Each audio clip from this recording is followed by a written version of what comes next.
Greetings and salutations. This is the Holy Spackle, and here today I have a special guest who is actually near and dear to my heart. It's a good friend of mine, Gus Belanger. And I'm always afraid of actually saying your last name because I have a feeling it's supposed to be said in a French way, and I just slaughter it every time. But with me today is Gus, and Gus, how are you doing today?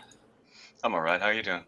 I'm doing mighty fine. And how do you say your name in the best way possible? You don't have to overly francisize it. We're not in the valleys of Marseille or anything, picking grapes or whatever. Like, just say Belanger. That's all. Belanger. See, yeah. even that sounds better than Bellinger. Yeah, that's the first day of school kind of. Belanger, Mr. Belanger. You're just Belanger. Like, I'm not here. I don't know who this Belanger dude is, but this is my name. So here I am, and you're thirsty theist. Right. I have actually been putting you off because we're close. And everybody's like, why aren't you interviewing Gus? I'm like, on purpose. I'm trying to spread my friends out. I already did B. Because he's gonna wreck my joint. That's why. He's gonna start asking me questions. I don't know what to do. No, I put you off not because you're last on my list at all. It's just that I was trying to spread things out so it wasn't just all my crew, in a row or anything like that. And so, not that you're my crew, you're nobody's bitch. Right. Yes, let's just get real. You're not anybody's circus monkey. You do your own thing. I'm not for sale, but I am for rent. Yes. And I gotta say, if Gus stormtroops on your side, he's very handy to have. I've been known to make people feel better. Yes. Even as I make people feel worse. Yes. This is a thing. So Gus, I wanted to ask you, how did you end up in this community? What brought you to YouTube and the G+ debate community? I wonder sometimes before I answer that if one of the reasons that you may have held off on me is that I've told so much of my story already. But having said that, my hobby of choice is running paper and pencil role-playing games, and I was having trouble putting a group together. So year dragged on into another year, dragged on into 3 years, dragged on into 4 years. And in order to keep myself from going crazy, I sort of did kind of busy work and started listening to debates on and when you go to YouTube and you type in debate, one of the first things that comes up, indeed one of the most of the things that comes up, has something to do with whether or not God exists. And so eventually I started, my very first debate actually was listening to William Lane Craig, and I can't remember who he was taking on, but he was just like so dapper, right, and suave.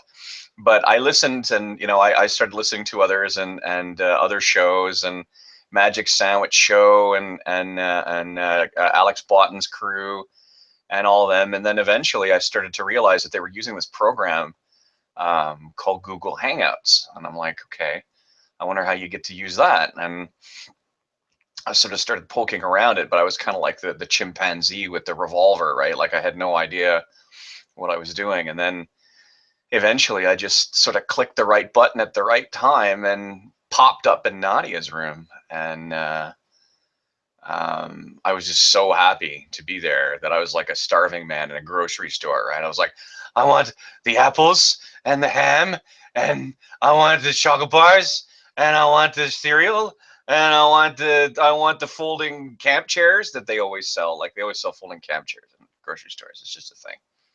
And so I went a little overboard for a bit and sort of subjected everybody to the Gus show for a few weeks, and then eventually I kind of calmed down. Instrumental in sort of giving me a new perspective was that I ran headlong into some of the nutters in Nadia's Hangout, and many of the nutters in Nadia's Hangout at the time, and perhaps still now, think that they're the ones that own the place, right? So if you do anything or say anything that makes them think you're quote unquote taking over, you're in for it, right? And I found that out the hard way. So that's kind of part of what gentled me down. But that was back in April, and very early April, and I'm sure Nadia's regretted it ever since, and here I am. That incident actually was what one of the, I think, founding points of how we became friends, actually, because I had spent so much time listening to you when I wasn't in the room, and then I ended up engaging you when I was in the room, and I found that you were extremely relatable in the geek kind of way. Like, I like to game computer games, not role-playing games as much, but, you know, obviously I played WoW for 8 years. You know, I like Star Wars, though I don't know as much about it as you do.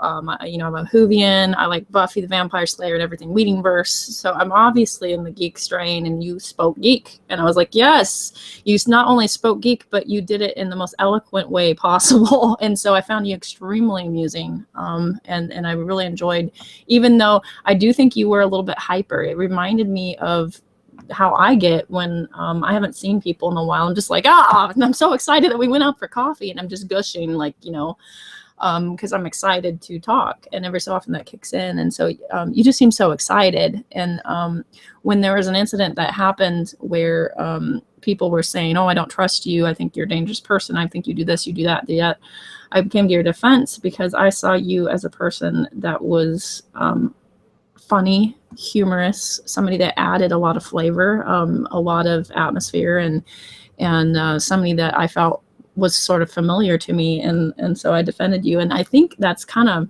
what kind of sealed the deal, how we became friends. And to this day, I really consider you're one of my friends. Like, you were a friend, just like I have my friend Ashley, who's my best friend. You know, I just consider you as somebody that's the same as somebody that's in my city. And so with that, it was kind of a strange way to become friends, but I definitely think that's kind of how sometimes that happens. Sometimes people become friends in trauma and drama, you know? Yeah, well, you know, I mean, sometimes people tumble into the same foxhole together, and it's like, okay, you're on the same side. Good. Excellent. Here, would you would you like a bite of my ration wafer? No, I'm those 4 years, by the way, I should have said that I did not have a lot of human contact. And as a matter of fact, generally speaking, I don't have a lot of human contact. So, you know, there are times when I'm just, you know, especially when I first came in, I was, like I said, there was about 4 weeks where I was just like, wow, human beings that I can talk to anytime I want to. And they'll answer me back. And they're not too tired, or not, you know, they're not too busy to talk to me, and I'm not interrupting anything because they're here. It's like having a new hangout, you know, like a real new hangout, like when I was a kid, when I was a teenager, you know, those places you'd go to, you know, everybody was kind of like you, and they're kind of hanging out, and this was like that. And it's part of what it's part of what excited me so much. But yeah, I found out that, you know, like everywhere else, there's politics. And I ran afoul of it once or twice, 3 times, 4 times, a lot of times. I guess that's just the way it goes, right? Yeah, it's interesting. And those kind of politics are dumb. They're kind of high schoolish. It's like, none shall pass. You're not the cool guy yet, and you don't earn the cool guy star until we've decided you've spent a lot amount of time in this club, and, you know, then we'll decide if you're a cool guy or not. It's just stupid. It's very frustrating. It's very, to me, high schoolish. But it is always hard to kind of break into a group, and especially if people are used to the same old people over and over again. And I mean, as we've seen now, like, there's already shifts in the community. We're seeing new people in Nadia's room. We're seeing some new conflicts in Nadia's room because there's new people. Oh my gosh, there's new people, you know, and some of the old people kind of freak out, and some of them merge in together. And it's always interesting to kind of watch. And while the great debate community is not only obviously Nadia's room, there's a lot of other good things going on. Like I think that what Helena does is really good. What Bert does is really good. What Mowdy does is really good. I'll watch Redline from time to time, you know. But I think that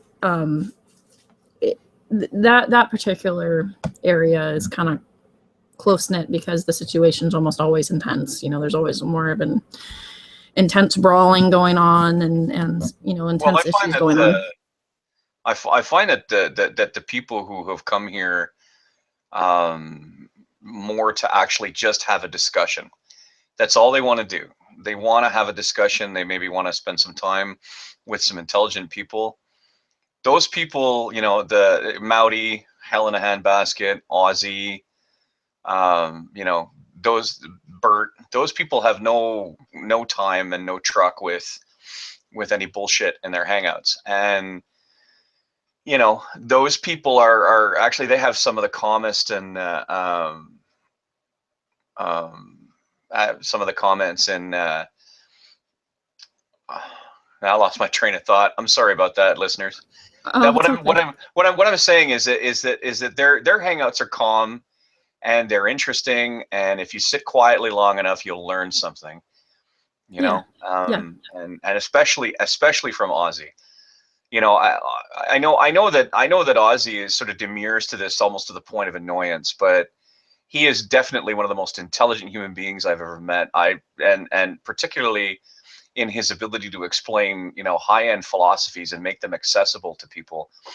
It's not just actually. Can you hold on just a sec? Yep. There's been a knock at the door. So I'm going to carry this conversation because this is what I do. This is my job, right? I'd actually second that. I think Aussie is.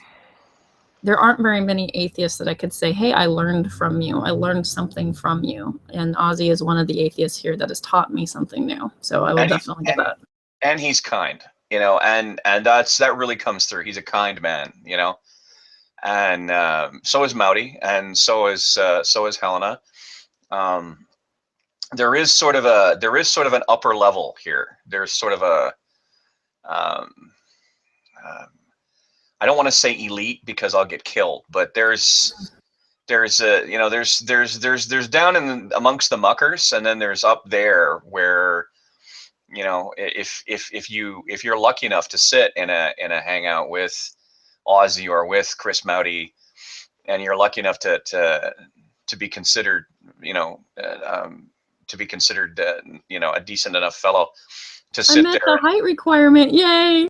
You know, well, I mean, you know, it's there are people, and let's face it, there's people in the community who Aussie would rather set fire to himself than sit the same hangout with. And those people have earned their place, right? Let's not make that announcement. He doesn't like to announce that stuff online. You know, I mean, so and so if you're not one of those people, if you're one of those people that Aussie's got time for, and you know, if you go walk up to him and say, look, I've got this concept I don't understand, can you explain it to me? And then you can walk away with the benefit of that man's experience, then that's a blessing. You know, that's a blessing. And you know, it's nice to see those things around here. And like I said, it's not just Aussie. It's Helena, it's Chris Mowdy, it's Bert, it's, you know, there are even decent Calvinists out there. I mean, Simon Kubel, who one of the first Calvinists I met. Or excuse me, Jacob. Whoops, Jacob, Simon. You know who you are, Kubel. He's one of the, you know, he just knocked the socks right off me. He just said, look, I'm a Calvinist. This is what I believe. I don't think you're an idiot for believing otherwise. I just think that you're not right. And, you know, my Bronze Age survival manual has a number of things that it suggests are going to happen to you. And I mean, it was a joy to talk to him, you know? Yeah, he's a good guy. So, yeah. And I like it. Jacob's one of the few Calvinists that goes, I could be wrong, but I believe this to be true. And that little bit of caveat actually makes a big difference. Now, Aussie wants to know why I use the Latin expression in my lower third. It's a riff off of geez Louise, I gotta look at myself. It's a riff off of Audentes Fortuna Juvat, which is fortune favors the brave or fortune favors the bold. Actually, Juvat is a word that is also used in dealing with the young, juvenile. So, but I just changed it to, you know, fortune favors a bastard, because, you know, I want people to think that I'm hardcore, frankly. You know, I mean, and I also like people to have a bit of a laugh, right? Because if they read that Latin, they're going to laugh, and why not? Yeah. You know, fortune favors the bastard. I like that. As a bastard child, I like that. There we go. Next question, please. Next question. Move it along. That's right. Tighten it up, psycho. Psycho. Wow. Oh my gosh. It's funny because Renee and I were just talking about how our focus level is so terrible, but we become really good friends, and we're like, I don't know what I'm doing. I don't know either. I was going to do this thing, but I took a nap. So anyway, I wanted to ask you a little bit about your experience in religion. Like right now, you're an atheist, but you weren't always an atheist. This wasn't always so. Can you talk a little bit about that? When I was a kid, about 9, 10 years old, I was a Baptist, and I belonged to a little church called Faith Baptist, and the pastor was a relatively young man with a relatively young wife. They hadn't had a chance to start a family for themselves yet, and they had just sort of come in, and they'd set up a little church in my school at the time, and so every Sunday they'd meet in the church in the school library and have services, and so I went in, and I became part of their congregation, and eventually, because of my ability to speak, and because at the time I was better at remembering scripture than I am now, I was actually told that I might have a future as a pastor. And so, as a sort of I don't know, a test, or sort of give me a taste of what might happen, I was permitted to preach a sermon one Sunday, and it was on John 3:16 because it was safe. It's one of the safest passages in the Bible to preach about, I think, is John 3:16. And so I preached it, and I had a lot of fun, and I enjoyed myself. But as time went on, I stopped believing. The faith just went away. You know, it just disappeared. I no longer believed. I woke up one day and realized I was living like a non-Christian. I was believing like a non-Christian. I wasn't even like bothering to talk to God anymore. And I was finding all this science stuff that kept, contradicting God's possible or not possible existence. So I thought, you know what, I probably should stop pretending, you know? So for you, it was like a smooth transition. There was no shock. It was just sort of like, whoa, this happened. Yeah, no, there was, there was sort of the initial euphoria that everyone gets when they're saved, right?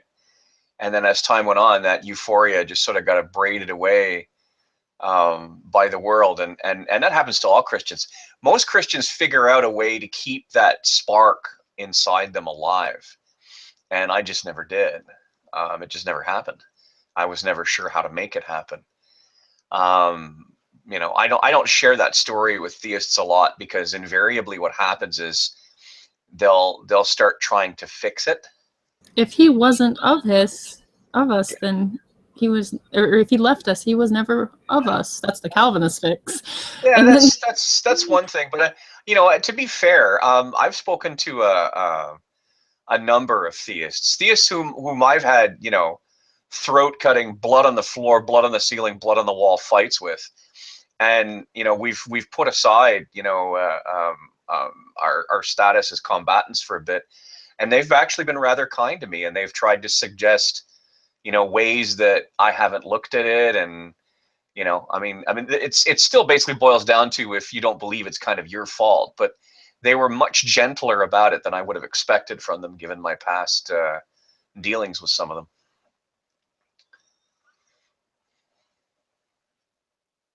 um were you ever a Calvinist? Do you know what kind of vein? You were young, right, in the Baptist church, so you don't I know if never, it I was. never even heard the word Calvinist until I was in my early 30s. And when I heard the word Calvinist, I had no concept of what it actually meant. I, No, I you. heard I heard somebody use the term neo-Calvinist and associate it with earthly suffering for its own sake. I see that you got a fire for the Calvinists. I've noticed. Like you're like, give me some slick. Yeah, because they're bullies. They are bullies, and I know the first thing that's going to come out of people's mouths is, well, you're a bully too, Gus, and you're right. I am. I'm a bully. I have found that you can out-bully bullies. And there are people that say, well, if you're a bully, how can you take the moral high ground? I don't claim to. I'm not here to take the moral high ground. I will happily grab figuratively grab one of these bullies and run off the cliff and take the both of us out. I don't care. I mean, I've seen you and Yester go at it, and I was like, holy cow, I'm just going to sit back in the corner. Listen, I got a lot of respect for Matt Yester on a number of fronts, okay? Like, that guy has obviously cloned himself off of Matt Slick to the point where if you really want to rile him up, you go, yes, Reverend Slick, and that'll just punch it right into overdrive. But he doesn't quit. He doesn't give up. He's got an encyclopedic knowledge of the scripture. He can call it to his forebrain fast as lightning, and dealing head on with him is a chore. Like, you know that Bible story about how God wrestled with, was it Jacob? Jacob, yeah. Yeah, God wrestled with Jacob, and then the only way he could beat him was to break his hip or his leg. Actually, I think one of the stories is he reaches down and gives him a little, you know what I mean? Yeah, but some people think it was, yeah. It's like, yeah, I wrestled God. How did that turn out? He kicked me in the ding-ding. Well, that's God for you. That's not right. Well, now, you know, what moral justification do you have to declare that right or wrong? But you know, he's tough. He's a tough opponent. He's hardcore. He knows his stuff, and you draw steel against Matt Yester, and you better bring a lunch and stay the day, because he's not going to let you go until he thinks it's time. Yeah. And even then, he'll do it. Like, he and I have argued with each other until we were both physically exhausted with each other. I know, that was crazy. And then the time they brought in Matt Slick into he had an off-air hang, and Slick shows up, and I'm like, oh no. Yeah, I was like, and I was just waiting, right? I was just waiting. The minute he opens his mouth, and meanwhile, a couple of my other friends are like, Gus, don't get mad. Just don't get mad. Just don't get mad. I had so many people. Calm down. I had so many people in my corner then. I was just like, this is touching, but it was very spooky because Matt Slick showed up and he said a few things in the side chat, but he didn't say anything in the open. So, and then he left. He ended up leaving poor Matt Yester. But by that time, Matt Yester and I were, we were talking about sports teams, which is very strange because I normally don't talk about sports teams. But I think in another time, in another setup, I think Yester and I could be friends. But he's definitely worthy of respect, if only because he doesn't give up and he doesn't quit. Ozzy wants to know again how I acquired my impressive command of English. I was always a reader. Well, up until the last, 10 years or so, I was always a reader. I read everything I could get my hands on. My parents believed that children should go outside and play. And because I was a weird kid, and because I wasn't a very good at sports kid, and because I didn't have, money for a hockey stick or money for a basketball or money for whatever, I tended to spend a lot of time in suburban neighborhoods wandering around in circles with nothing to do. So I quickly discovered the library.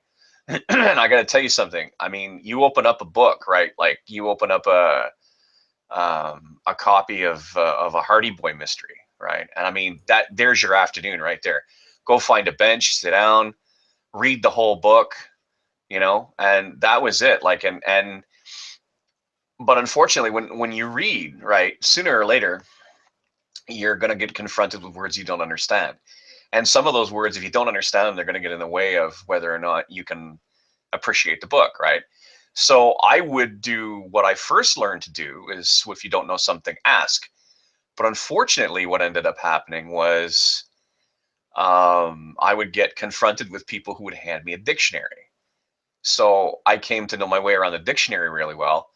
And there were also, when I was a kid, they were teaching us. It was a very it was in English class, at least at the primary school level, it was very focused on not so much on building your grammatical structure, but on building your vocabulary, building your word power.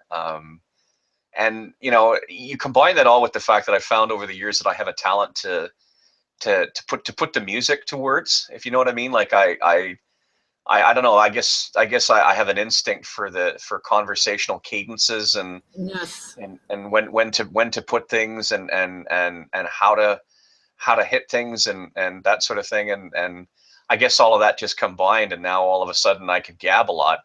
It doesn't mean I'm any smarter than anybody else. Let's get that straight, right? It just means that if God ever wrestled with me and kicked me in the balls, I could speak a Shakespearean sonnet as to how I had to remove the foot of the Almighty from my ghoulies.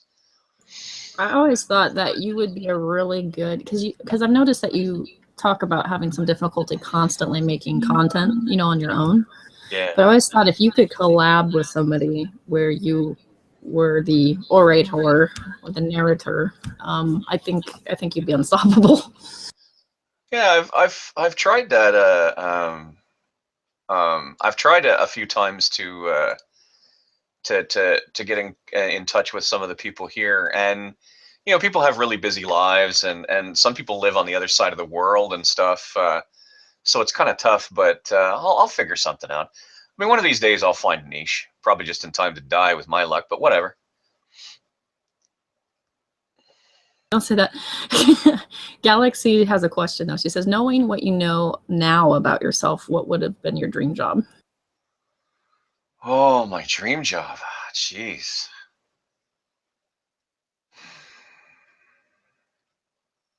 Well, writing RPGs.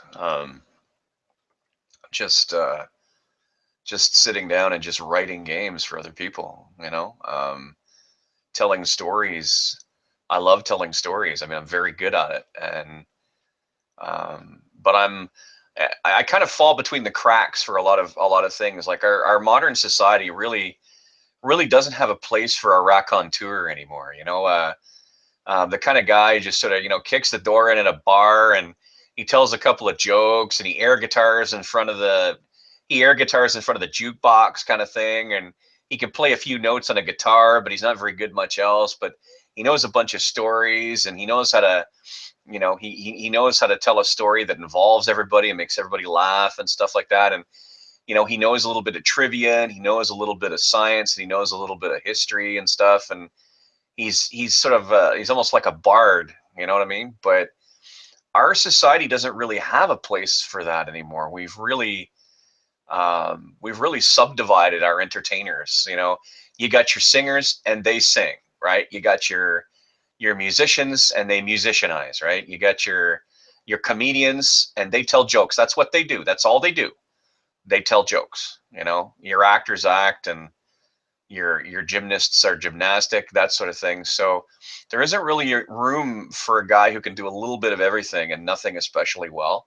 And my real heartbreaking curse is that I've never been able to be funny on command, which basically means that a job as a comedian just isn't in the cards for me, which is kind of too bad, because I'm constantly listening to people tell me about how funny I am, and that's great, but it has to have my sense of humor is Like like a an ping pong organic ball. kind of, Yeah, it has to come organically from a conversation. It has to it has to have something to bounce off of. If you stand me in front of a microphone in a club someplace, I mean, you'd get more laughs out of the drink you're drinking. Boiled Piss says, my people, not need to talk to your people. Just putting it out there. Boiled Piss is a good man. I like him a lot. I know that he crawls up the ass of a lot of you theists, and he's Especially very us dirty moderates. and he's very adamant about that. But I mean, deep down inside, if you said to him, ow, it hurts, I'm in pain, please help me, he'll help you. Yeah, And to that's me, one thing I learned about him. Yeah. and I think there's something that if I can presume to give everybody advice around here, listen to me, what goes on here when people are yelling and screaming at each other often has absolutely nothing to do with what would probably happen if, like, we all found ourselves in a bomb shelter together underground. You know what I mean? Yeah. Like, I mean, I've seen, back when you needed to have your teeth fixed, and I got fed up. Quite frankly, I got fed up listening to how you were in pain all the time.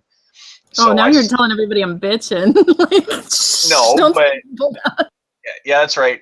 Listen, you guys don't even know how bad she'd piss and moan. She'd be like, "Oh, guys, I'm sore all the time, and this clove doesn't do It got to the point where I was trying to text somebody, and I'm like, am I texting? Is this reality? Is this real life? Yeah, like it was getting to the point where, like, something had to be done, and so I knew I couldn't do. I had an idea. I couldn't do it myself, so I went looking around for people to help, and I found Annabelle, who, she snapped to it right there. She said, "Does she need help? Does she need help with her teeth?" Oh, Probably she chased because, me down and was beating yeah, me. She was dragging me, yeah, bleeding. that's right. And But there was a lot of people, like I think Tommy Hall helped you with your teeth. I think Right. Veckel threw a few bucks in there. You know, I mean, this is everybody pitched in to help. Now, it probably helps that you're probably one of the most agreeable people here, right? Like, it's very I'm an difficult to, asshole. it's very, give over. I'm the asshole, okay? Like, shush. But I mean, most people here, like I've never met anybody that fucking holy Spackle. Man, she's such a bitch. Man, she's a bitch. Never one time have I heard anybody levy any serious criticism against Talk you. to Rizla. Oh, piss on Rizla. What's Rizla? Rizla, No, Rizla, let's not go on the Rizla. Rizla's a happy fun time monkey who sits in external chats and pokes fun at people. And I don't really care that I he pokes suppose at me. I suppose there's a niche in the world for people like that. But you want to be starting something, step into a hangout and step up. You know, anybody can sit in a side chat and yell and scream things, and if that's what you want to do, that's fine. But if you really want me to take the criticisms that you have about me or anybody else seriously, lift up the ropes and step inside the hangout, and we'll go toe to toe. You know, that to me, everybody else is, it's just vanilla. That's all it is, and not very good vanilla neither. It's that bad vanilla. You know, the bad vanilla that like the cut rate coffee places try to put in your coffee, and you're like, "What the fuck is this?" Yeah, I'm not a vanilla person. I like Valencia and raspberry. All about that. See, this is what happens when she comes from California. She's had exposure to different things. What's up, bro? Like, yeah, It's like, who? I'm from California, and we just do things better. And as California votes, so does the rest of the nation. They follow eventually because we have so many electoral votes. So just expect to see Bernie Sanders in office. Electoral votes? Trollololials? Oh gosh, what is it? Gretchen every so often's like, stop talking like a Kardashian because my voice will drop and I'll crackle. But no, I mean, you know, it's nice to know that, you know, when someone is hurting, this place comes together as a community. Yes, And yeah. that's the important thing to take away. And it's hard sometimes when you're, because there are people who've helped you that I can't stand, right? Like, but you know, as a person who likes to think I'm honest, I have to step back and I say, look, whatever I may think of this person as a person, they've helped Dieter, you know, so they have worth. There's an old Newfie saying that says, we are all of us just a little bit better than our worst detractors would have you believe we are. That's a hard thing to remember, but we should. It touched me. It actually made me teary-eyed. And when you and Drag and Annabelle and gosh, who else was there? Oh my gosh, Dalek Girl, Groovy, Dalek Girl. I haven't talked to Groovy in a while, so I was like, oh my gosh, name. You know, it was something that it was nice, it was kind, it was humanity, you know, people to people, and I think that's one of the reasons why I do interviews, is because I kind of want to remind people that there's an actual person on the other end of this, you know. So Spike Johnson wants to ask, are you a homosexual male? No, I like girls. No, he really likes girls. You're always sort of like, not in a creepy way, but in a, yeah, you definitely show that you like girls. I like girls. Gus, which funding member of the CCP boils your piss the most? It says boiled piss. Oh, wow. That is a very, very good question. I can narrow down the category immediately into dishonest apologists. I don't mind stupid people, and I don't mind people who are honestly wrapped up in their own, you know, apologies and stuff like that. It's the dishonest ones that bug the crap out of me. It's the ones that know full well that you know, they're talking a bunch of crap, and or essentially they try to grab the conversation and torque it, or they try to ignore what you're saying in favor of something else, or you know, you tell them something and you tell them something and then they straw man what you told them, that kind of thing. And in that sort of situation, I think Darwin's Deity and Matt Slick are probably got the two top ones that sort of bother me. Is it the bully thing? Yeah, Matt Slick basically runs a show, which is kind of like the Calvinist version of Howard Stern, where the atheists that go in there don't have a chance. They don't have a chance. They're bullied. They're overwhelmed. There's Matt Slick, who's the matador. It's like a bullfight, right? There's Matt Slick, who's the matador, and then there's Andrew Parumpapumpum and Len, and sometimes the guy with the eye patch that looks like a potato, and they're the picadors, right?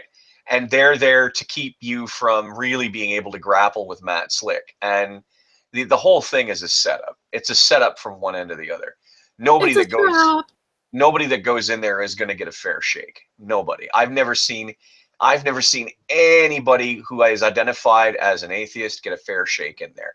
The closest I've ever seen is Chris Mowdy. But Chris Mowdy's a bit of an exception to the rule in that he works magic. He's forged a number of personal relationships with some of the people in there. And so I think as a result of that, they take that into account when he goes on there, and as well they should. I mean, he's gone to the trouble to forge the relationship. Why shouldn't we benefit from it? Right. But he's a bridge builder. But I mean, I watched Matt Slick kick the crap out of Max Hangout, deliberately straw man him, deliberately lie about his position, deliberately refuse to answer questions, and basically bully him, and let the other, pea brains in his show bully him. And that's why I'll never go there, because it's a put up job. It's a screw job from one end to the other. It's like an abattoir. Your neck is locked into the machine the minute you go in there, and there's only one way out, and that's with your head in your hands. I don't need that. As far as Darwin's deity is concerned, I mean, I could go on and on and on, but I mean, the guy he has the twin combined crappy traits of aggressiveness and dishonesty. And that just brings me running like you've tied a stake on the end of a string. It's like, oh wow, you're a bully and you're dishonest and you like picking on people who can't match you pound for pound philosophically. Oh, please, give me some of that. There are some minor people around that I'm not crazy about, but and then there's people who I absolutely detest for reasons that have nothing to do with the great debate, and that's MG42 Pillbox, who, quite frankly, I'd like to see him beaten right into the hospital, quite frankly, and that's because he is not just a Poe, he's a super Poe, and he's not just a troll, he's a super troll, and he knows no limits, and he just. There has to be limits, and he doesn't know any. Yeah, I think when you're attaching extremely slanderous things to somebody's real name, that's a problem. Or when you are, for funs and giggles, trying to get people to believe in flat Earth, but probably likelihood is he's a Poe. And then I look at something like Rose, who probably likelihood is not. Part of me feels sorry for her, I don't know, but that's kind of my thing. And I know that a lot of people want that to be exposed. Look how gullible Christians are. Look how gullible faith people are. They'll believe in any conspiracy theorist. I know that there's a motive for why people like that. And I'm not trying to censor that because I believe in free speech, but as a Christian, I find it very concerning because I think it's damaging, not for our face as much as to that individual person, if that makes sense. Yeah. What the fuck, Scully apparently wants me to be told I'm a prick so he can have a better day. Well, consider me well told, Scully. I hope you have a great day, and I hear that you can fit your whole hand in a whirring blender. You want to check that out for me when you get a chance? Report back on how that works. Truth Scholar says, I have a question for Gus. If God exists hypothetically, would you want to know him? That depends. If he's the kind of God that when Job asked him, why did you do these things to me? God said, fuck you. Were you here when I made the universe? No, not really. if he's the kind of God that if you ask him a question honestly, would he answer you, or would he, you know, at least find some way for you to be answered that you knew that it was God that was answering you, even indirectly? Sure. I mean, who wouldn't want to get to know a being of which no greater can be thought? I mean, the question almost answers itself, right? But, you know, Truth Speller, not to back this up in your ass or anything, but that's not what you really mean by that question. What you really mean is, you know, would I want to worship him? That has yet to be seen. I mean, I haven't decided yet. So, I mean, of course, that would have to start out with me believing beyond a shadow of a doubt that there's a God, which I don't. So we can table that question for later. Dougie Dreamer says, "Can you tell us a story with your experience of with cops?" I don't know exactly what he's referring to. Oh, he's probably talking about when I was a kid and I punched out that cop on Quebec side, threw me down the stairs at the station. That's probably not something I should tell out over live, whatever. So I'll explain that one. Let's just say, kids, as a public service announcement, never put your hands on law enforcement. It's a bad idea. Okay, it doesn't matter how many beers you've had or how many shawarmas they throw on the ground. Don't touch the police. They're there to help you. Really, they are. Have you ever had an encounter where there's an argument for God, or you've had an experience with a Christian and you've had a conversation about spirituality where you have sort of kind of wanted to believe in God, or had sort of a I get it moment, or has it always just been kind of like rubbish to you? Rubbish isn't.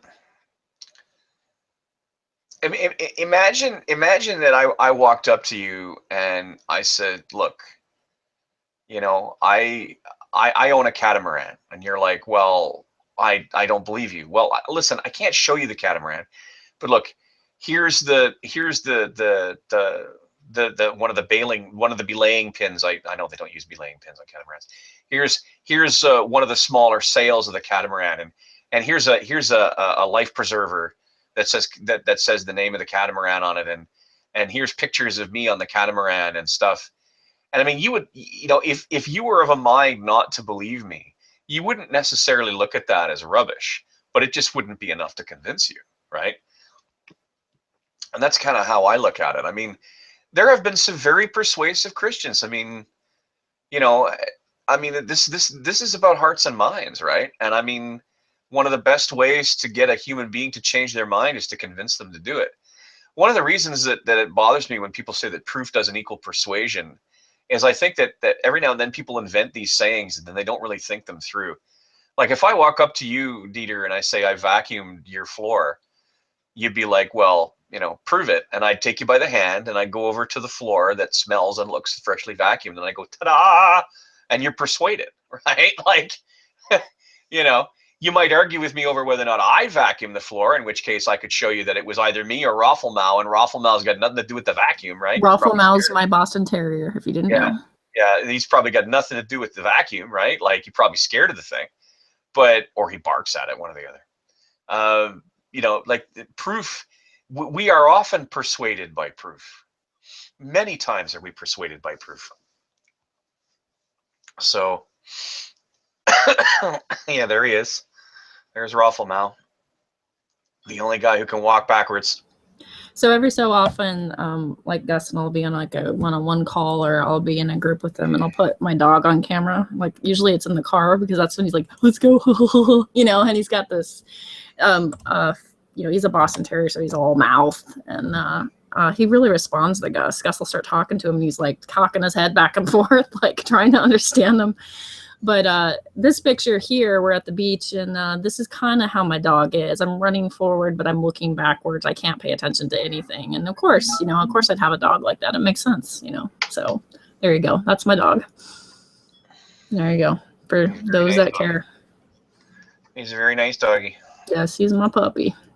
So are you going to be running any more RPGs soon or no? I'll try. I mean, I'm looking into 5th edition Dungeons and Dragons to see what's what, because I know it's what most people are familiar with, and frankly, it might be easier for me to ease back into it after an absence, but we'll see what happens. I mean, it's you know, I'm currently wrestling with an illustration program I use that was created specifically for making maps, fantasy maps, called Campaign Cartographer, which I'd like to say I paid for fair and square. Um,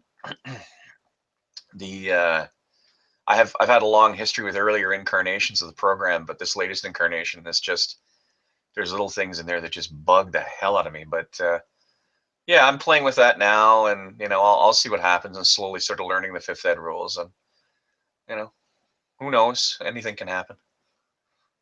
Anything? Anything. Boiled Piss says, Michael Ann or not Michael Ann? Yes or no? You know, it's funny, when I first met Michael Ann, she was helping Nadia.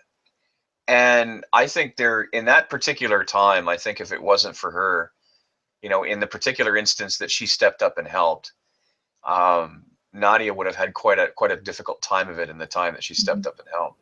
By the way, she So, stepped up and helped again recently. yeah, well, I mean, you know, and Michael Ann is one of those people that as long as you keep her in a mode where she's assisting somebody, she's great. But ask her about hard science and you're in the fucking Twilight Zone, right? Ask her about NASA and about, you know, whether or not voting makes a difference and all this other stuff, and it's, hey, you kids, get off my lawn. You know, it's you know, here's my tinfoil hat. How many liters of you know, vitamin C can we pump into the human being, and thereby, and it just, you just end up spiraling off into the Twilight Zone. And the problem is that when you're in a place where, you know, science fiction gets challenged around here, and it gets challenged without mercy. That's one thing that this place is pretty fair about, is all kinds of woo, from the new age to the old age, gets challenged around here. And if you haven't got the, you know, if you haven't got the goods to back it up, or you haven't got the skin to keep taking it in the chin, you know, you might as well stop putting forward what you think is going on in the world, because otherwise you're going to get what else has happened to Michael Ann, where she's become really bitter and really nasty and really angry, and it's really too bad, because I think that, all kidding aside, I think when she's helping people, she does good. But you know, when she allows herself to sort of wallow in this weird pseudo universe that she's built for herself, where nothing is real and everything is permissible, it's sad. Yeah, she was a great help to Nadia recently, and she came in and helped straighten out some of the diabetic issues, and sent her some test strips and stuff like that. So that side of Michael Ann I can really appreciate and acknowledge, and it suddenly becomes very pragmatic, and you see a difference between that pragmatic side and that kind of wooey conspiracy theist side, which is very strange. Michael Ann snaps into help mode. I mean, she's just like, okay, you got to do this, you need this, you got to do that, you need the other. You know, like she would have made a perfect combat medic. You know, and I know Dragnot has just fallen over dead right now listening to that. Yeah, he's like, shut up. But I mean, you know, like when she's like, I've never heard her give bad medical advice when she's in crisis mode. Never. I've never heard her tell Nadia when she's in the middle of a hypoglycemic episode that what she really needs is 3 liters of vitamin C up her teeth. Nope. Yeah. Never. You know, so, you know, it just goes to show you that, I mean, Michael Ann is awful, but not all awful. Awful, but not awful. and that's the way it goes. So, Boyle Piss asks, will you give him just 5 minutes? I'll give him all the time in the world, but it's not my show. Ozzy's talking about D&D. What class do you prefer and profession? Do you have a favorite? People who've gamed with me for long enough know never to let me be a paladin. Now, a paladin, for those of you that don't know, it combines aspects of the basic fighter with someone who very much believes in one of the fictional gods of the setting at the time. And they're different from clerics. So the clerics can fight, but they're there primarily to cast healing spells and cure spells, and lead religious devotions and roust armies up in the name of whatever god that they serve. But paladins have the ability to find evil or whatever alignment is opposite to their god, and just they hold out a hand and concentrate, and they can figure out who's not in the club. And then they have a really good sword hand. And the reason they have that is they're supposed to put the sword through your head once they've found you.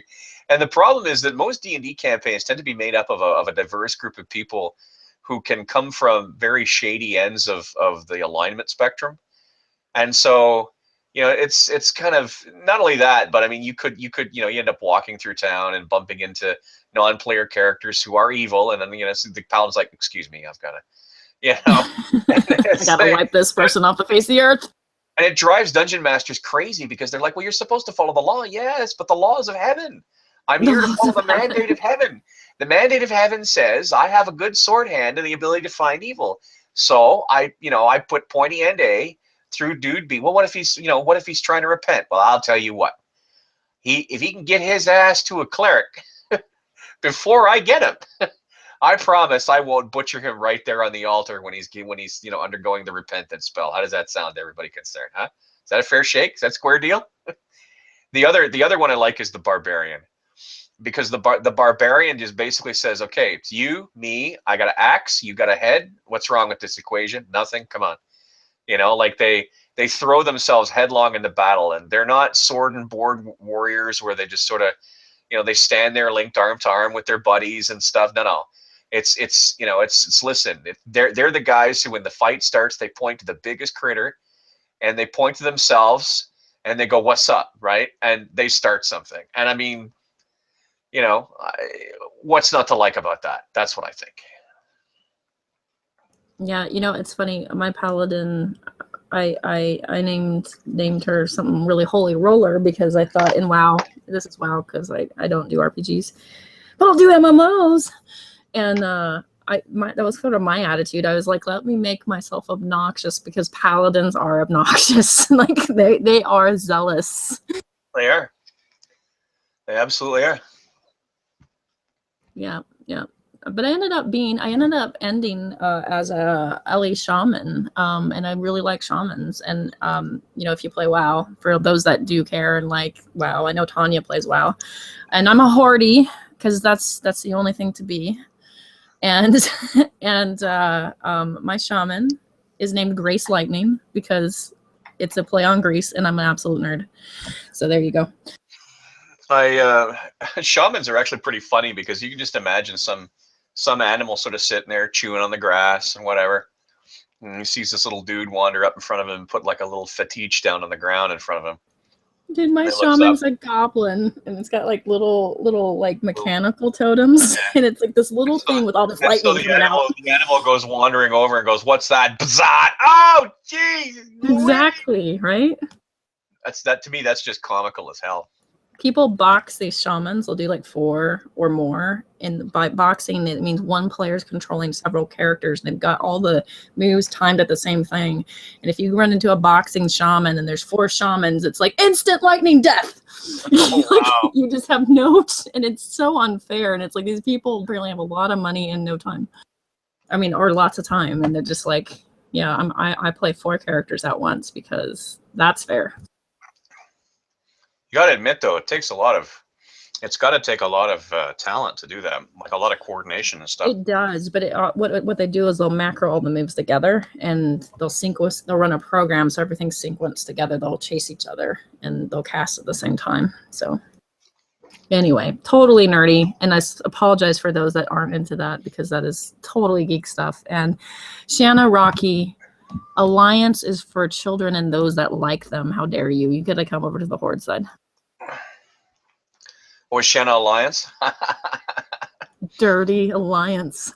Hey, I hear in World of Warcraft, the Alliance Paladins are like, you can't kill them. They're unkillable. If you spec them out properly, they're nothing but hit point fountains. Boiled Piss said I wouldn't say wink. I don't know why he keeps saying that, but I don't know. So you do a lot of impressions, and like, is this No, something I that don't. you I don't just? know what you're talking about. I don't know what you're talking. Jeez. Next thing I know, you're going to be accusing me of being able to do card tricks or dance or sing or something like that. I don't know. One of my favorites is Christopher Walken, because I feel like whether he is an archangel trying to kill people or the headless horseman, he's just Oh, freaking entertaining. you saw him in The Prophecy, didn't you? Yeah, That yeah. was a lot of fun. When you were born, an angel came when you were sleeping and woke your ass up and told you a secret, and then he put his finger here. Shh. I'm like, fuck, that's priceless. I love that. I love that line. I love that line. But mind you, the best character in the first Prophecy movie was Viggo Mortensen as the devil. I mean, that was probably one of the best Hollywood portrayals of Satan I'd ever seen. Before Viggo Mortensen was in Lord of the Rings, he was the devil. This is a thing. But yeah, thanks for the vote of confidence on Christopher Walken. Thank you. So you know, I'm a movie fanatic, and I'm just curious to know what is your top like 5 favorite movies? Aliens, the second one, because it combines all of the stuff that I thought was really cool at 15. Blade Runner, because it is classic film noir, probably Ridley Scott's primal masterpiece. It's also probably the best offering to soundtracks done by a little understood Greek genius named Vangelis. Geez, you go further down the line and it starts to get a little bit murky. But definitely Aliens, Blade Runner, those are the top 2. Definitely right up there. Prometheus, yay or nay? Not top movie, but good movie or bad? Prometheus was a great idea that was done stupid. I mean, look at don't get me wrong. Horror movies are predicated on stupidity, right? It's like, oh, what's that noise? I should go down to the basement and check on it. Oh, the light's gone out. Oh, I don't know. I already got this shotgun. Maybe I should put the shotgun down so I can take a light bulb and go into the basement and screw the light. Are you fucking crazy? Shut the door, run out of the house, get in your car, and drive to the next county. What is wrong with you, right? Like every movie, every horror movie I've ever seen has been predicated on people doing stupid shit. But Prometheus has people doing really stupid shit, like the biologist who was trying to get to cuddle with the look at this creepy little new alien. Let me give it a hug and a kiss. Yeah, seriously, it's like, oh look, oh it's got teeth. Oh, that must mean it's friendly. I'm like, man, you deserve to die. If this thing doesn't kill you, you deserve to die. Just die, dead. And there was a lot of really stupid stuff in that movie, which was too bad because, you know, it had the possibilities of a really good prequel to Aliens. But they're making a Prometheus 2, if at first you don't succeed, I guess. And we'll see what the second one does. It can't hurt to keep your eyes open. So Shanna Rocky says, do poker face. Do it. And hush, Deidre. Poker face. Poker face. I want to hold them like they do in Texas, please. Oh my gosh. Renee says, do me. No, don't do me. Because that would be like almost incestuous. But hello. I actually hate your imitation of me, but go ahead. Anyway, sometimes I'm an asshole. I was yelling at people the other day, and what sometimes like Woody Allen. What sometimes happens, and I'm laughing, and I just a minute, Raw. I have to pee. Hang on. What? Why do I sound like Woody Allen? And Raffle Mal. What the hell are you? Raffle Mal is loading a shotgun. Just a minute. What? Oh my gosh. Dude, Chaz. Oh, Love this.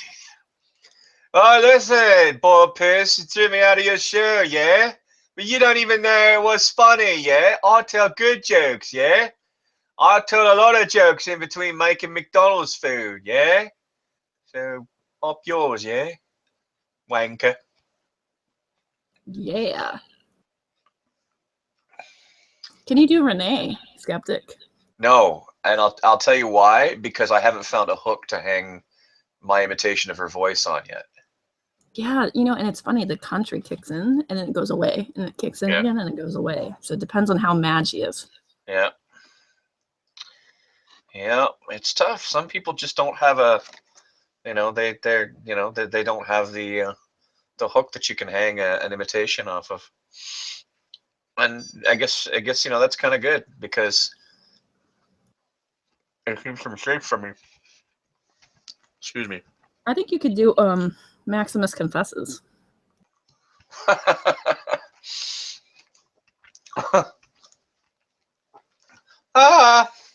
With regards to Saint Augustine, Saint Augustine has often said he's often said that God is Saint Augustine has often said that God is definitely one of the most complete beings ever in the world in the world. And yeah, so yeah, what's your excuse?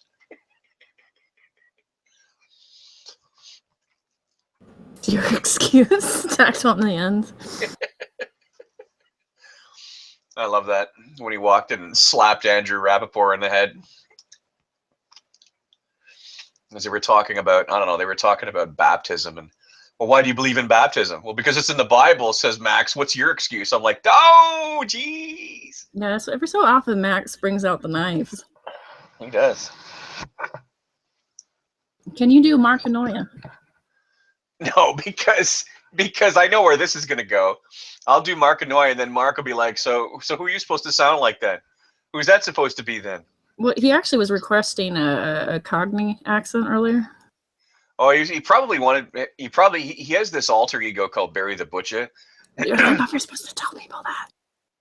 Am I? Whoops. Well, he'll get me later on, I guess. All right then, son. All right then, son. All right then, DJ. Give us a pint. Give us a pint of the bitter. Hand it over then, DJ. Come on then. All right. What's going on then? Can you do Stizor? For me. Play it again. And for Shanaraki. Do it. Because the reason you don't like me because I'm fucking Scouse. I'm fucking Scouse. It means you're a fucking racist. You're a fucking racist because I'm fucking black. That's the problem. I'm fucking black. And it's fucking mathematics. It's fucking mathematics, you fucking cunt, you. Fucking fuck. I tell you, it's fucking mathematics. That's because you don't know how to count. You know how to count, you cunt, you. Listen. No one's allowed to mute anybody in my Hangouts. No one's allowed to mute anybody in my Hangouts. It's just a fucking rule, okay? It's a fucking rule. You forgot axiom. It is a fucking axiom. It's a fucking axiom. I'm black. That's an axiom. So before we set fire to the entire community, maybe we should move on. That's right. Before Teeter looks at her messages tomorrow and sees 400 all titled. That's right, 400 of them all titled with "die." Oh, don't be that worried. I'll get most of them myself. No, I feel like I got guys like Down Corner who'll be like, "Hey, who wants to know what you say in your Hangouts, you fat fuck?" I feel like, Steiger should be able to take it as I sound like a Kardashian meets Woody Allen. So, I feel like he should be able to take his lumps too. So it works out. I haven't watched the Kardashians, so I don't know. I don't know the first thing about Kardashian. I mean, I know they have lumps on their head, and they're sort of a middle power in the Trek universe, but I don't know anything else about them. Girls from California sometimes do a couple things. One is the upswing. We're walking, we're moving along. I completely sound like I'm condescending, but this is just how I talk. And lyrical Orion kind of falls into that. I'm upswinging, and this is how I talk, and this is completely normal. And I'm not talking to you like you're in preschool. This is just how some Californians talk. And I kind of do the lazy draw. you know, and so like both of them exist, and it's a thing, and it's really annoying, I think, for people on the outside, so I apologize. It's not that bad. Don't worry about it. As a matter of fact, honestly, I don't hear people go, "Oh, that fucking Dieter. Yeah. Look at how she talks funny." Oh my God. Actually, Ned's daughter, you know, Negation of P. Yeah. She's like, I picked you because I liked your voice, and I was like, you like the nasal California. You like the nasal California? Yeah. So it's interesting. Actually, I love a lot of the British accents here. I think a lot of them are just really nice to listen to. Yeah, some of them are dog shit on two bricks though. Like, well, D. Smith has a really nice voice, I think. You know. oh, I know. Exactly. Oh, I know. Oh, golly gosh. Oh, golly gosh. I know. Oh, I know. She's a sweetheart. Someone said I sound like MK. I MK. I think Okay, you mean so McKay. I don't mean to interrupt you while you're actually making an important point, but I won't interrupt you. Yeah. Okay. Anyways, I just want to interrupt you to say that I'm going to end my hangout in a minute, maybe 2 minutes, maybe 3. Okay, I'm going to unbroadcast you guys now. Just you know. Actually, it's McKay. I miss McKay. McKay was actually a good friend of Gus and I. I miss her like the desert misses the rain. I miss her so much. The desert misses the rain. That's a song from the 90s. It's a thing. I know it is. I know it is. So McKay and I were buds, and she's like, I don't even need to be in the same hang. Just represent me. And I'm like, no, come back here. Just represent me. Represent me. I'm not a universalist. Get back here. but when McKay and I would be in the hangout, we'd be like, dude, bro. And it would be like, they're like, okay, McKay and Deidre are gonna like debate. They're gonna debate universalism versus annihilationism. And we were like, we're throwing bubbles and flowers at each other. Take that, you bitch. and it wasn't a very ferocious debate because we're like, dude, bro, it's cool. We like each other.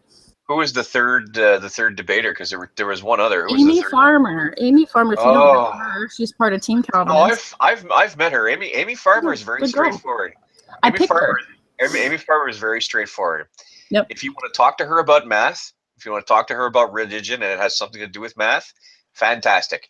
You raise your voice 1 octave above what it actually was when you bumped into her, she's gone. Poof. Gone. It's hilarious, and honestly, if that's the way she does stuff, so be it. But it's always funny because I know on those times when I've gone into the Calvinists and I've scattered the Calvinists to the 4 winds or whatever, she's always the first one to leave. Well, actually, Rafe usually is the first one to leave, but the second one to leave is Amy Farmer. And Rafe, well, Rafe's a pussy, so whatever. People really love your invitations. I've got a request for Red News' Scream. Oh no, I won't do that to you. I'll give you a falsetto version, right? Nadia, put the alcohol down, Nadia. Put it down. Don't you understand? People love you. You're beautiful, Nadia. You're beautiful. You're so beautiful. Why did you kick Gus out of your hangout? He loves you. We all love. Yeah, it sometimes goes from like, I need like a warning. Rev screaming in 3, 2, 1, and then I'll take off my earphones or like at least distance myself. Yeah, but you often don't get that warning, which is awful. You're just like, oh my God, my ears. I know. I usually end up going, I'm going to punch my monitor. That's right. Excuse me, I have to go outside, punch a nut. So. Can you do Fiona? Or Matt Bell, either one. Fiona's pretty funny. Yes. Fiona is a lot like Hogtie in that she will never answer a question in 1 or 2 sentences when 3 paragraphs will do. And the difference between her and Hogtie is that she'll go deep into the scientific jargon, and Hogtie will usually try to keep the cookies on the bottom shelf. He'll get there eventually. It'll take him a bit of time. But the other thing too is that she has this. Fiona has this speaking cadence that puts these weird spaces in between when she wants to say stuff, And sometimes you're never quite sure when she's finished. Right. And so I've done that. I've stepped on Fiona in a hangout. I've been like, I'm so excited. I want to talk because there's a space. And Fiona like does this thing where she rolls around on the floor. She like flails her arms and starts rolling on the floor. And I'm like, oh, I think I stepped on her. If I can't even finish, oh, I was trying to explain what's going on, but I was just even finish. excited, Fiona. I'm sorry. Well, I might as well go to bed because I can't even finish.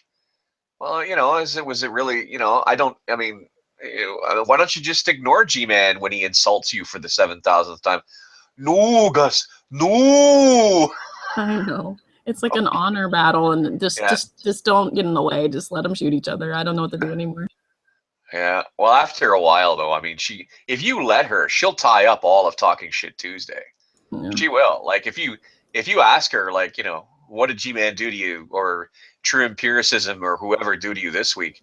If something didn't happen this week, she'll go to last week. If something didn't happen last week, she'll go to the week before, and she will tell you chapter and verse what exactly has happened. And you know. Well, let's get real though. Every so often, and I was telling Renee this, that every so often, some of us go, "I'm gonna stick my leg out here. I'm gonna stick my leg out on the snake. I'm sticking my leg out. I'm sticking my leg out." And then they're like, "Snake, why did you bite me? How dare you act like a snake?" It's true, right? It's true. And I mean, you know, everybody who deals with G-Man within a month of dealing with G-Man, like, assuming you haven't done any research beforehand, within a month of dealing with him, you should know exactly who you're dealing with. You're dealing with a guy who thinks that defending the faith is like wrestling. And he brings the whole showmanship thing, the whole kayfabe, the whole jumping up and down in front of the announcer and pointing at people from inside the ring and posing at the top turnbuckle. And, you know, what does he know about actual scripture? I don't know, maybe 1,500 words, all centered around Christ crucified and risen on Sunday. But the rest of it, I mean, he doesn't need to, right? Whatever. You know, and because he's got perfect bluff routines and flip routines and roll routines, and he's just there, you know, to tell you that you're a sinner, and you're not allowed to ask him why you're a sinner, because And read your Bible. And read your Bible and do what it says, right? You know, I mean, you're there to answer his questions precisely, no matter how fucking nonsensical they may be, and you're there to walk down the road that he may try to lead you, even though it's been bricked up and you couldn't go down that way if you wanted to, right? I mean, that's, and anybody who is surprised at anything he says after that, it makes me scratch my head, right?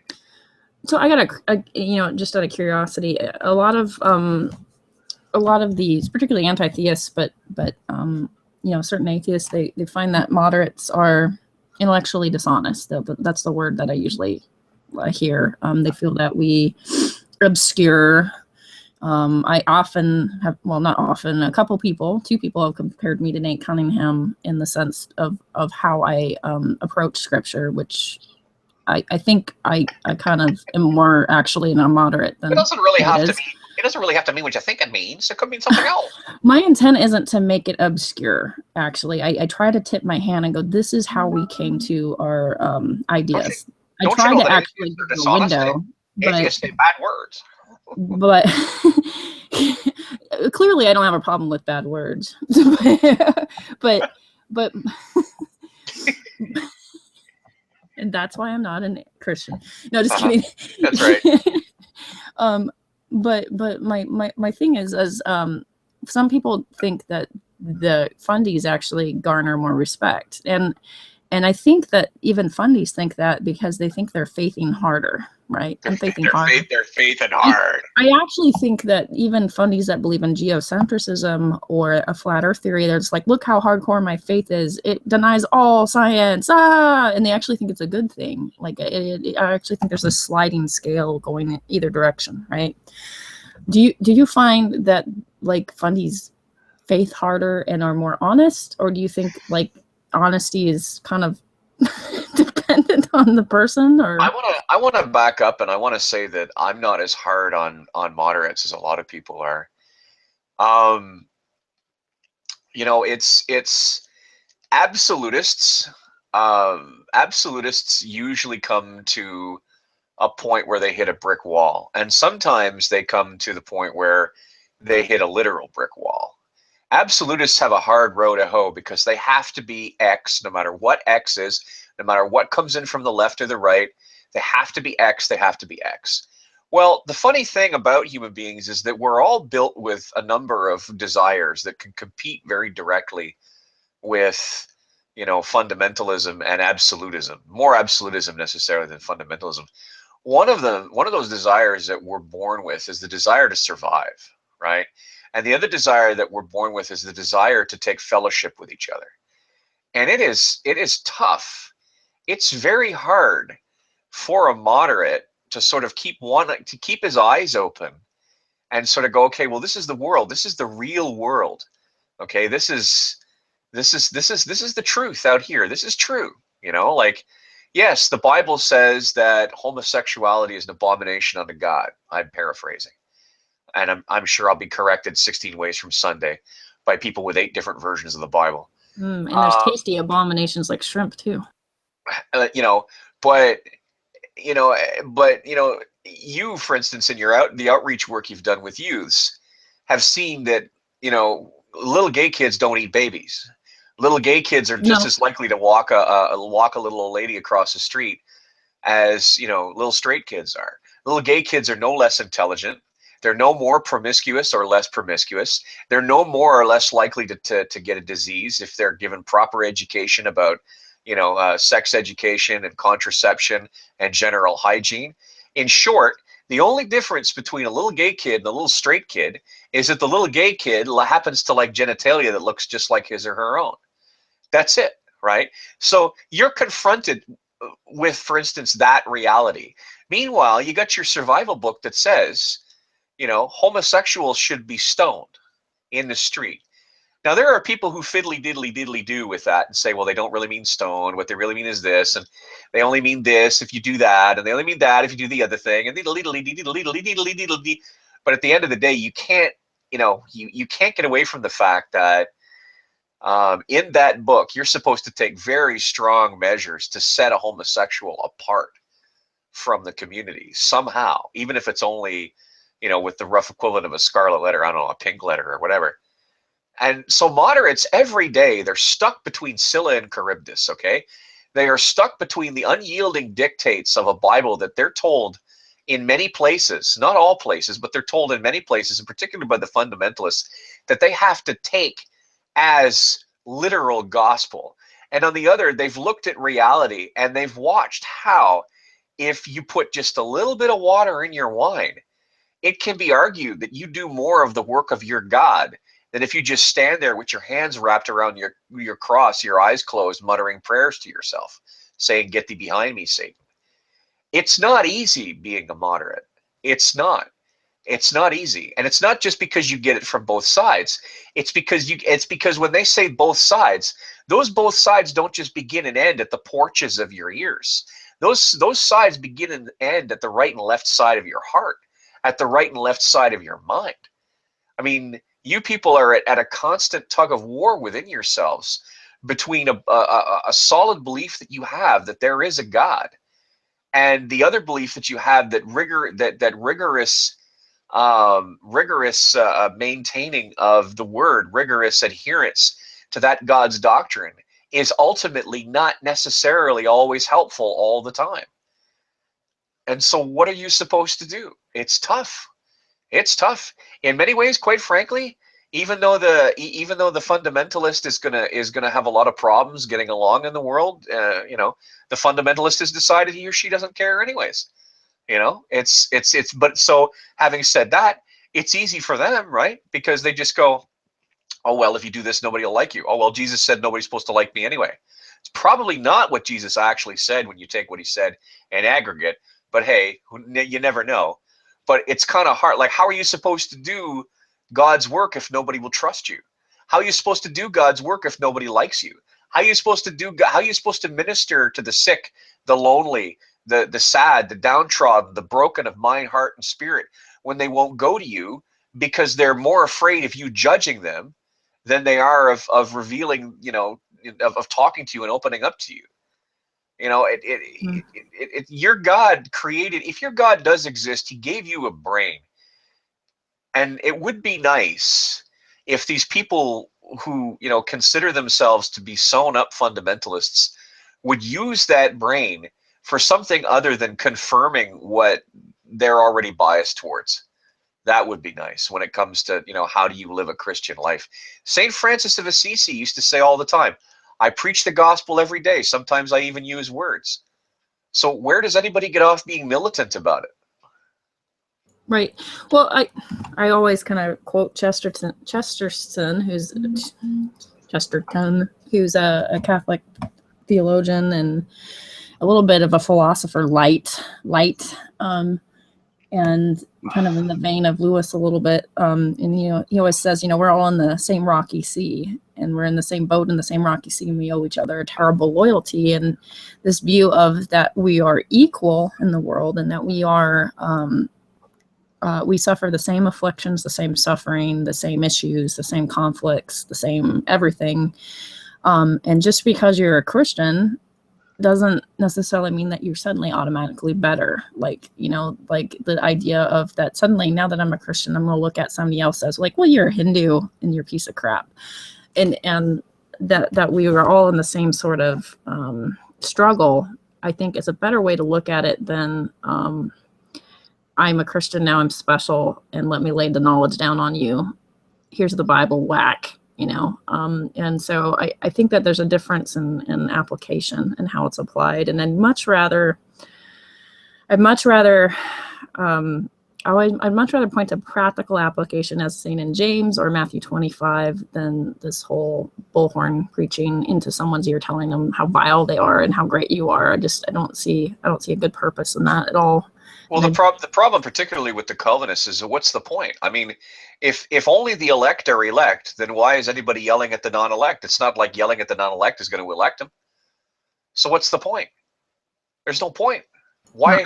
Well, what they'll say is like, you know the Sneetches book from Dr. Seuss, The Stars Upon Mars, and some of the Sneetches have stars and some of them don't. The Calvinist doesn't know who has the stars and who doesn't. Right? They don't know who the elect is and who's not the elect. All they know is that God has decided to share his divine message through man, and they do their duty, which is to share the gospel. And as soon as you reject it, they can shake off their, you know, the dust off their feet, move on, and go next, you know. And so, like, the attitude is you just don't know who it is, right? Seems terribly, terribly convenient to me, but whatever. Yeah. Yeah, it's kind of a weird way to look at it. I clearly see it differently.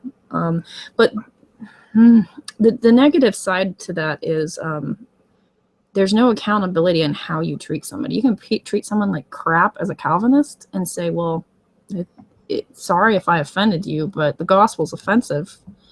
And if you were really elect, you get over it. You know, like you can actually play these games. And I noticed that they'll kind of hit on an Arminian, for instance, for being the softer side of Jesus, you know, the Billy Graham, you know, everybody come forward, and they're like, no, this isn't right either. You're softening up the gospel. And I don't know. What I'm noticing is Arminians are comforted by benevolence, and Calvinists are comforted by sovereignty. And while they will say, well, Scripture says, and they'll define it that way, I still, every time I talk to a Calvinist, I see that they see great comfort in sovereignty, and every time I talk to an Arminian, it's great comfort and benevolence. And I think there's sort of a divide, and it's somewhere in between. But yeah. And that kind of sovereignty can, you know, worrying about that kind of sovereignty overly much can lead to bibliolatry. I mean, you know, I know you don't like Aaron Ra, but he made a very poignant. Welcome to Protestant Christianity in general, sola scriptura. I mean, he made a very poignant observation about Matt Slick. He said Matt Slick doesn't worship a god; he worships a book. You know, because when you talk to Matt Slick, it's always, well, show me in Scripture. Show me in Scripture. You know, it's like, and he has an entire mechanism behind him to keep you from criticizing the text. You know, he's got an answer for everything. He's even got answers for questions you haven't even figured out how to ask yet. And the reason is that the Bible's all he's got. That's it. That's all he's got. That's his thing. It's the Bible, you know? Am I alpha enough to show my foot? Show your foot, Gus. If you are alpha, if you really, really, really are alpha, you should show your foot. I'm not alpha. Who says I'm alpha? I would happily hand alpha over to somebody else. I'm not a leader. I'm a follower. I'm a companion to champions, not a champion. Oh, He's just a paladin, right? He's a paladin for hire. That's right. That's right. I'm a merc.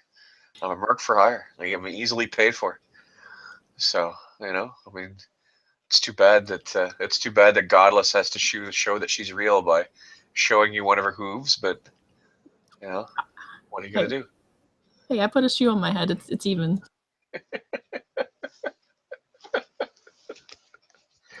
Stupid things. Moving on. That's right. Nothing to see here. Nothing to see here. Nothing. Keep moving. Nothing. No shoes on the feet. No shoes.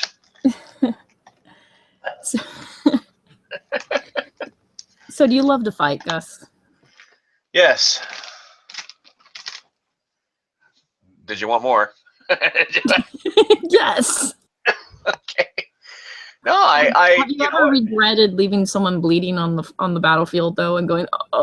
Yes, all the time, because when the rage takes over, and you know you've committed yourself, and you know you're going at it hand over fist, and it's the hammer on iron. You know,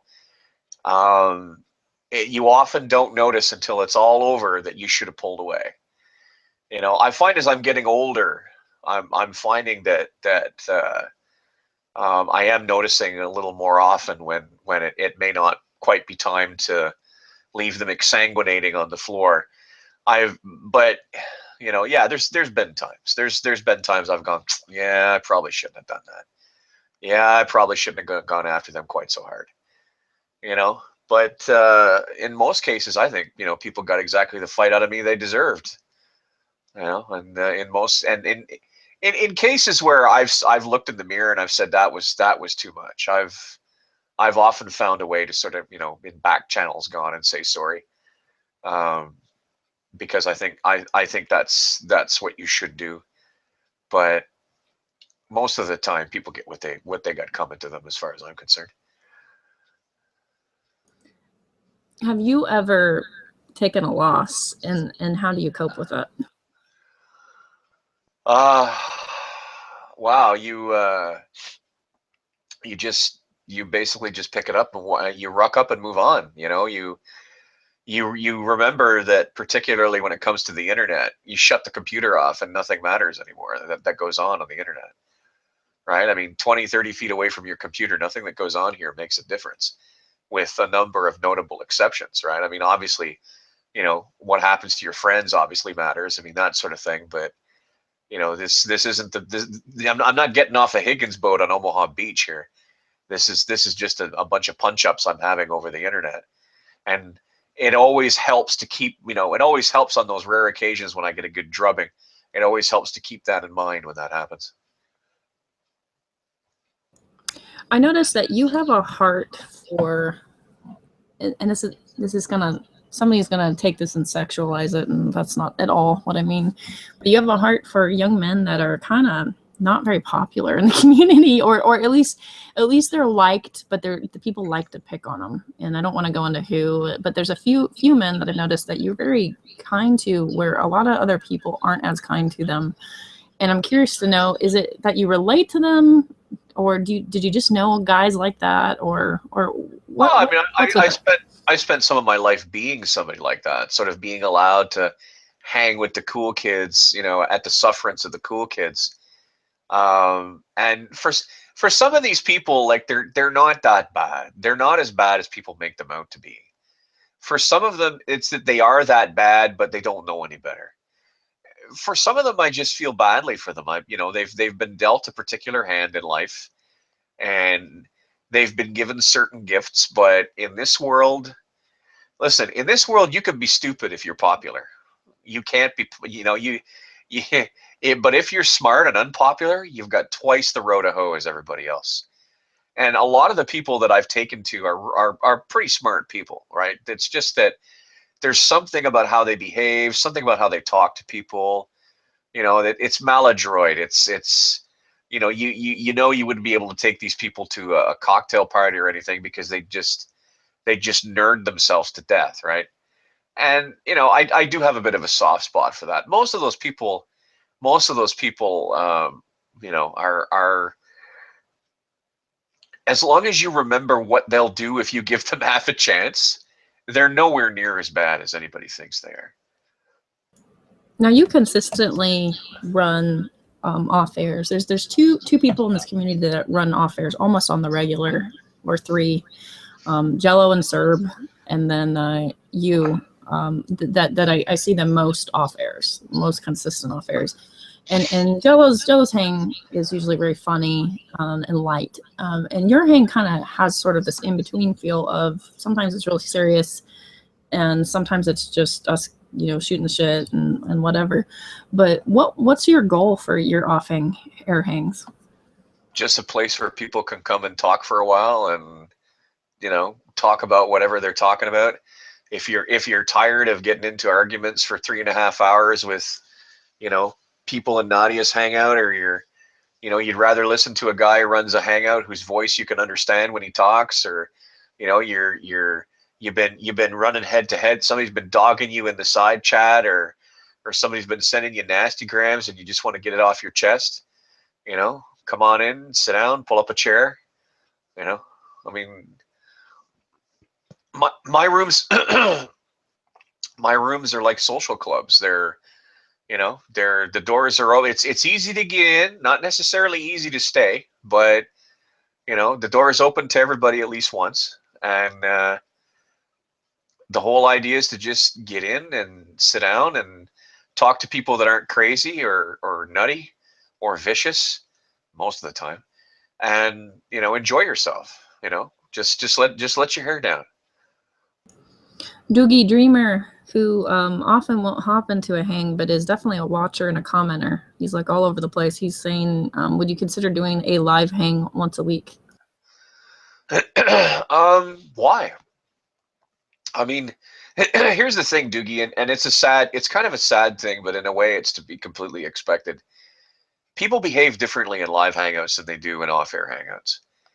And when people know they're being watched, there are sides of them you won't see. There are things that they won't say that they would say in off-air hangouts. There may be problems they want to talk about that they'll talk about in off-air hangs that they won't talk about in live hangs. Like me dying. Stuff like that. The kid, that's the terrible tumor you got going on there. It looks just like a shoe. Hey man, it's all gone now. It's all gone. There we go. Stuff like that. So, and I know, for instance, like there are some of the sort of the elder statesmen of the community that don't especially like live hangs. They'll put up with them under very structured circumstances, but it's not uncommon, for some punk to want to make their bones, right, by taking on some guy who's probably got more brains at the end of their finger than they've got in their entire body. So they'll wait for an on-air hangout, and then they'll come in and they'll wreck the whole hangout, and then they'll sit there and giggle, and they'll make sure they get a tape for their trolley files, right? Yep. Who needs any of that garbage? Like, I've held on-air hangouts for specific purposes, and I think it's best if they're kept to those specific purposes. But as far as the midnight salons or daytime TV or whatever, I think those should just be kept as open door clubhouses. Yeah, for the most part, when I go into your hangs and say it's me and drag, or it's me and some, I'm just like thinking of other atheists that we have some differing views here and there. Like I'm an atheist, or I'm sorry, blah, I can't talk here. I'm a Christian, duh. And drag's an atheist, and we see things differently, right? But every so often there'll be something what we can agree on, and we'll have this normal conversation. I'm using drag as an example, and we'll have a cordial. Well, we're cordial live in general, but we have this cordial thing where it's not necessarily a war, right? It's not necessarily okay, on guard, here we go, Kevin Jandis, and I will have a conversation that isn't it's differing, but it's not necessarily a war zone, you know. And the off airs will sometimes allow for a conversation. I totally agree that just isn't, that doesn't put you as much on the defense, I guess. Right. And I hate saying that because it makes me sound like I'm always defending, but the truth of the matter is that sometimes you're just used to, especially if you're the only theist in a room, you're used to having to put your dukes up. You know, you're used to the jabs. And I'm not trying to cry because I think I'm largely treated well.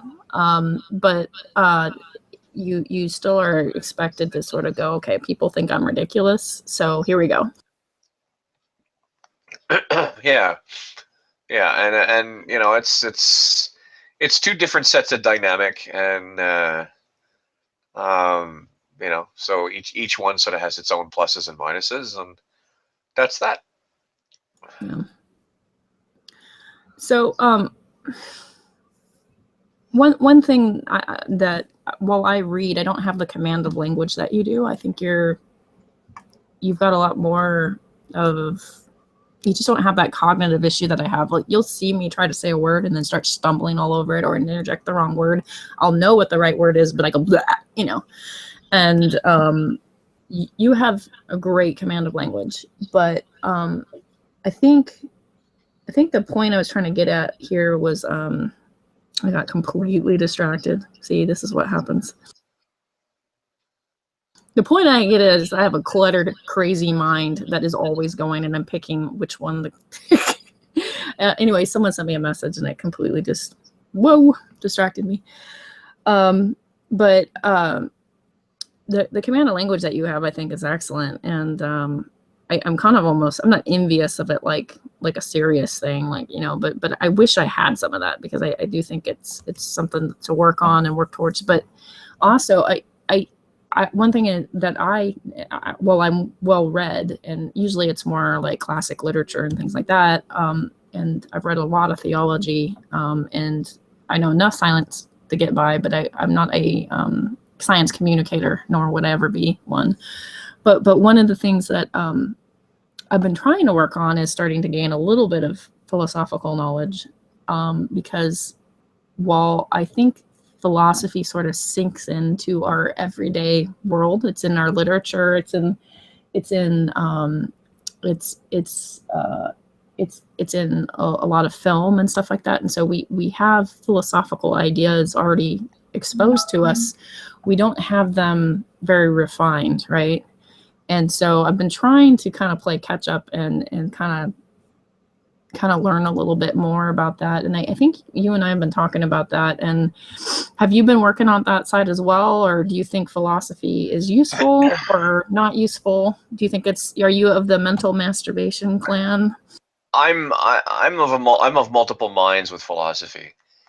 When you're confronted with a socket, you don't look for a screwdriver. And I think philosophy is an excellent tool that you should have the best of tools to deal with situations as best you're able to.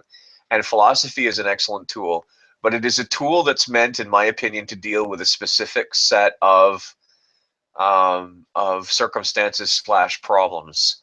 And I think where philosophy, where a lot of people who are really into philosophy, I think they overextend its usefulness, and I think people who really don't like philosophy undervalue its usefulness.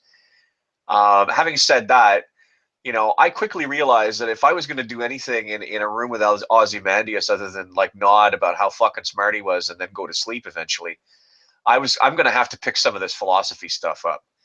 So I'm very slowly, you know, very, very gradually learning about things that, you know, that the philosophical jargon. I got to start with the jargon.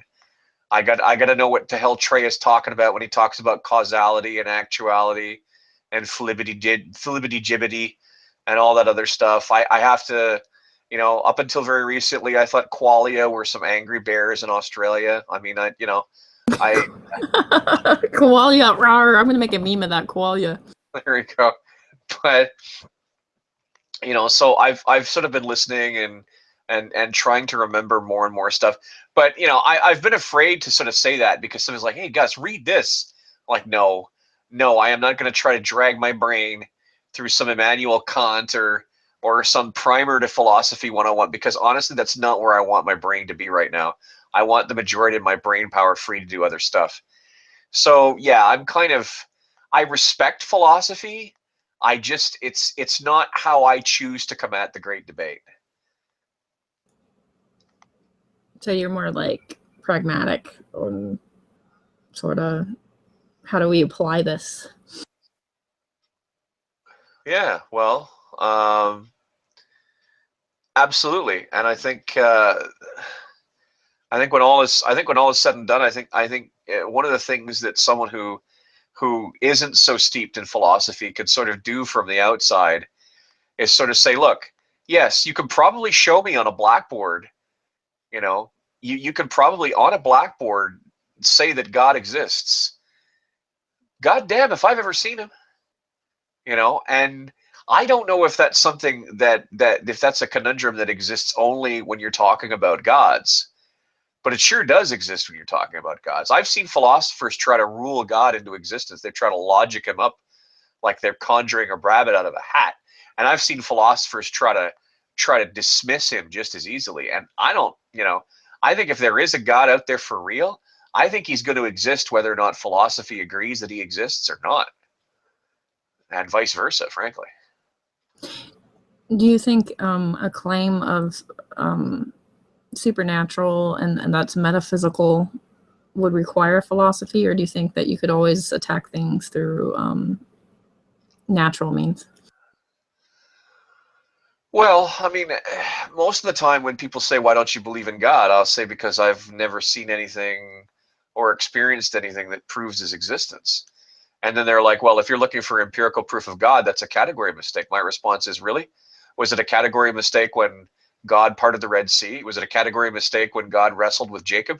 Was it a category mistake when God chiseled the Ten Commandments into the side of the mountain? I mean, if you're in a car on a road that happens to be paved beside a train track, and there's the locomotive traveling on that train track, and suddenly that locomotive sprouts wheels, pops off the train tracks, and drives on the road, I don't know what you call that thing now, but you cannot call it wholly a locomotive anymore. That's what I think of that. A locomotive.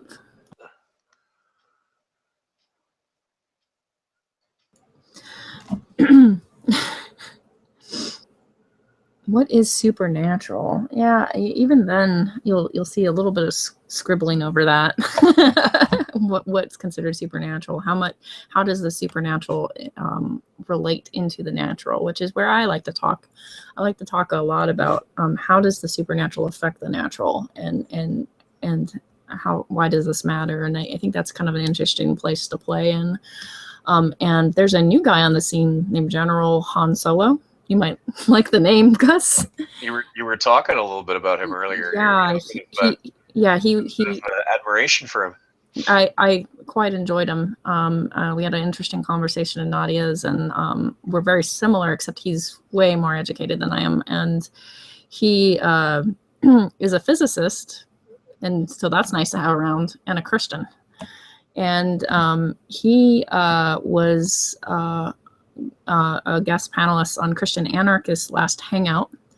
And I met him in Nadia's, and I think he's a friend of Steve McRae's, I think. And he's from Reason something. And I'm not really familiar with the website that he works with, but he's very interesting. And it was kind of nice to see somebody around that community. I'm like, let's keep him around. Don't scare him. Don't scare him off with your weirdness. Protect him. He's an interesting dude. Protect the ones that are worth it. Yeah. So he knows Hebrew. He's a physicist. Okay, I'm interested. Keep this guy around. But yeah. So you might find him interesting just because he's different, and I like to collect different people.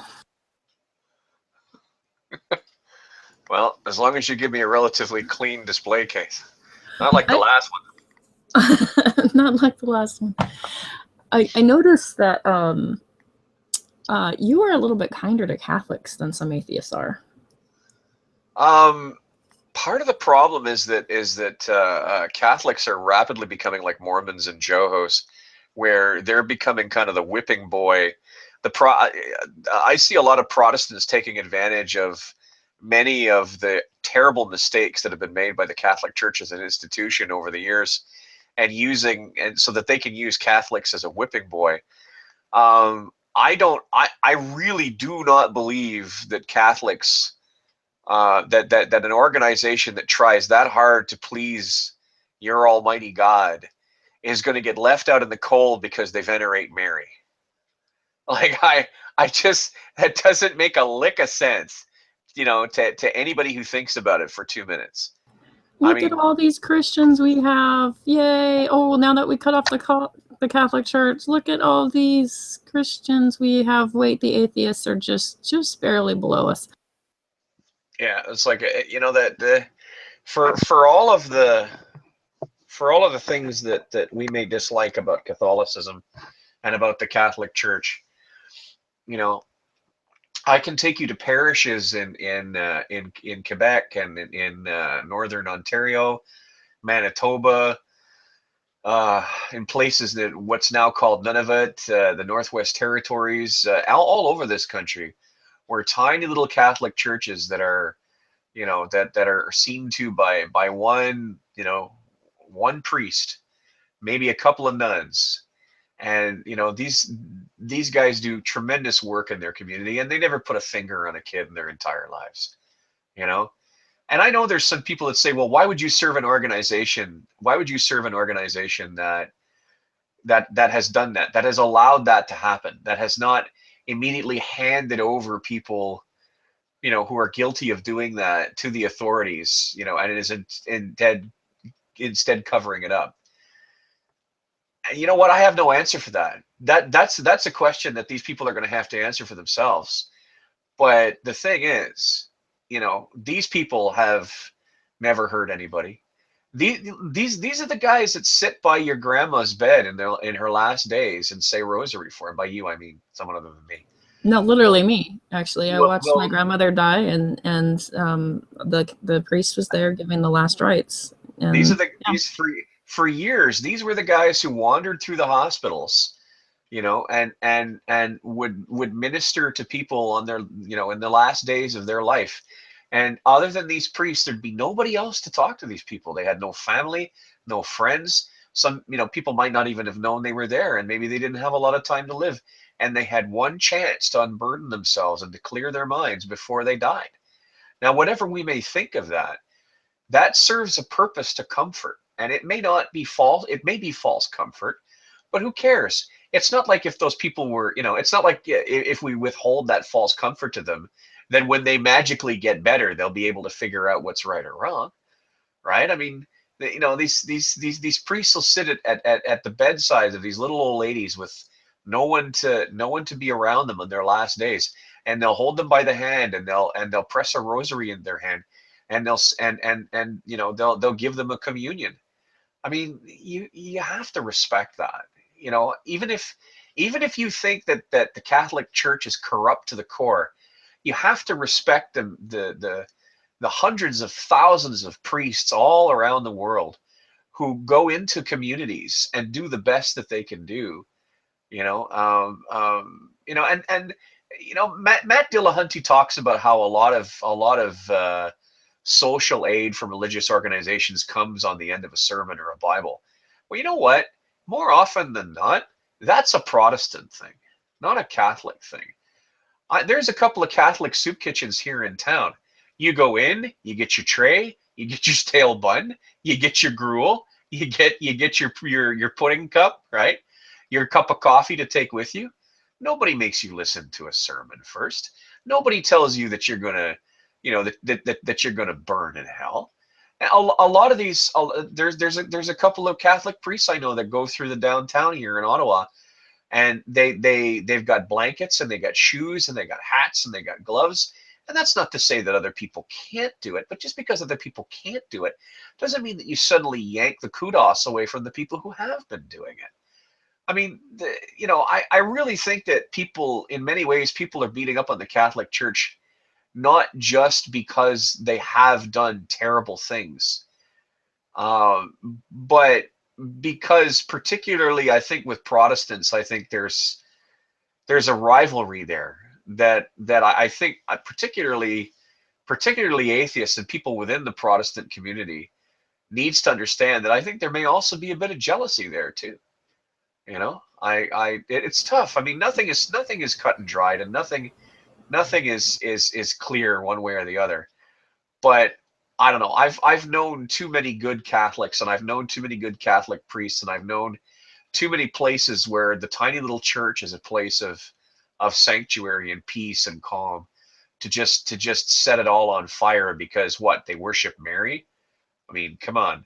I mean, Mary gave birth to Jesus. I mean, and they would say that they don't worship Mary. When the term worship, they mean like back when you say you worship your Lord to a king, not God. And they will argue that. But Carrie, what is it? Carrie Tolmanet, Carrie Alicia, Carrie, fucking Carrie Werher, fucking Carrie Elways. I don't know. Like it doesn't make a difference. I mean, you have to, when you're presented with a human being, no matter who that human being is, you have to take that human being as a package.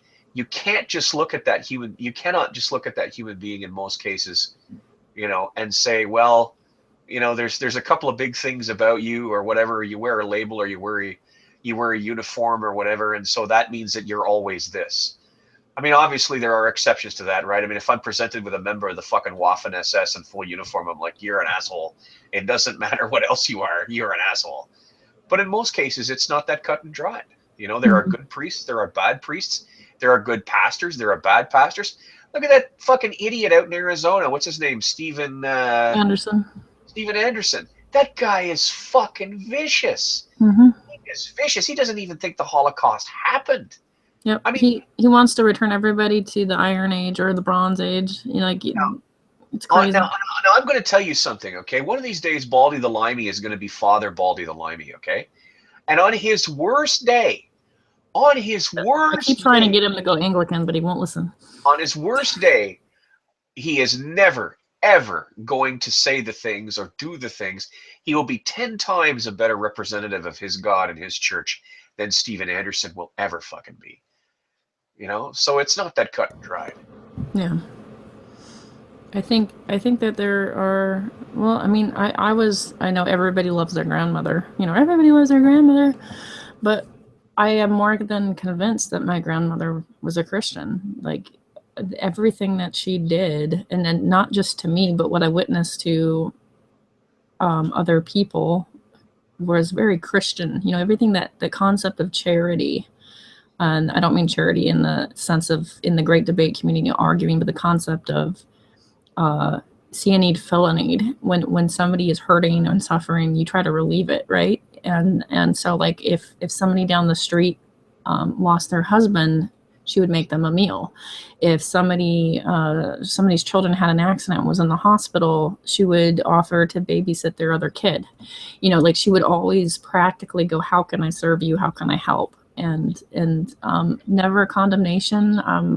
There were a couple of family members that had some tough times when they were youth, got into trouble, and she was sort of this rock of intercession for them, somebody to approach and to talk about things with, instead of you're a sinner, you're evil, you're messed up, condemnation. And she was stoic for sure. Like, she wasn't one of those I love you hugs and kisses grandmother, but she was definitely available in a way that I noticed that some Christians do not make themselves available, and it's unfortunate that they do that. So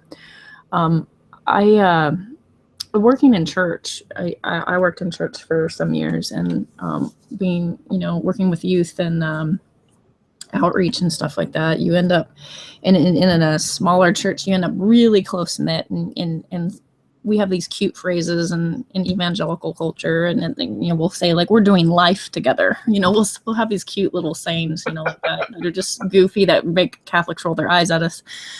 Basic instructions before leaving Earth. Oh, I hate that one.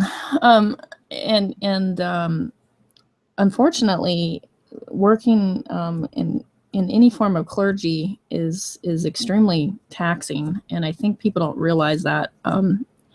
There was an incident that was very difficult to deal with, even though it's on the outside, you know. But there was an incident where there was a murder-suicide in front of children, and this lady that had been murdered, I had just had dinner with, and we had a pool party, and you know, different staff people were there, and I was watching her kids in the pool, making sure nobody drowns. And we had dinner and we talked, and you know, and the next week her boyfriend shot and killed her and killed himself in front of 3 kids, and 2 of those kids were in our youth group, and the other one was 3 and didn't know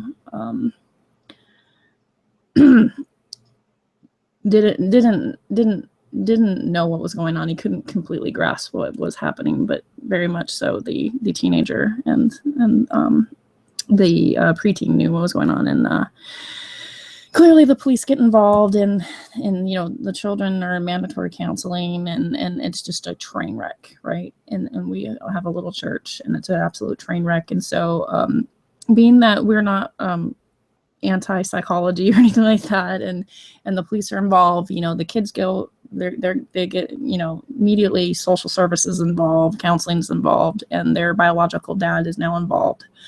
And biological dad didn't, you know, he wasn't really in their life, and he's like in complete shock. He's like, now I'm going to take care of my kids, and just complete utter shock what's going on. And you know, my senior pastor's trying to take care of them, and he's trying to make funeral arrangements, and I'm holding a 3-year-old kid that doesn't understand that his mom is not coming back and keeps asking for his mom, and he's crying. And you tell me, when clergy has to pick up the pieces of that, tell me that job's easy. You know, you tell me again that that's an easy job, you know. Well, I have another question. Tell me that it matters what some organization centered in a gleaming city in Rome matters. Tell me what a Monsignor's thoughts matter. Tell me what it matters what a cardinal or doctrine or you know, all that other stuff matters. All that matters is that there is a set of hands on that kid, and there's a pair of lips to kiss the side of her head gently and tell her it's going to be okay. That's all that matters.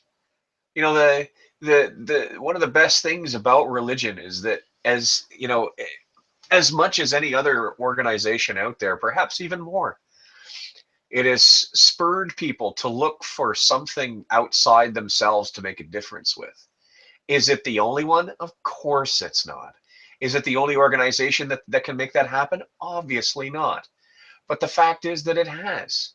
There are people all over the Western world who, you know, have done nice things because they heard, you know, because they've been part of a fellowship, and as part of that fellowship, they've gotten together as a group and helped.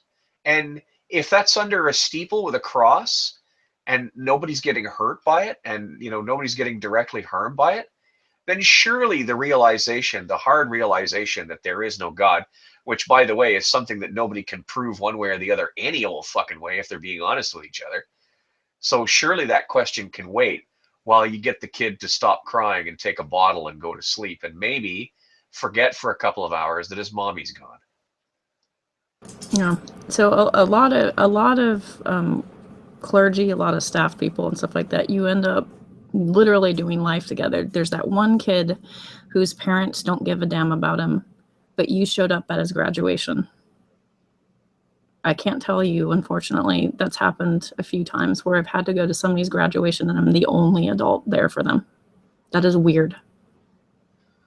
You tell me if that doesn't matter, you know. Of course. You know, and so I see a very practical application to religion that I feel like a lot of people forget about.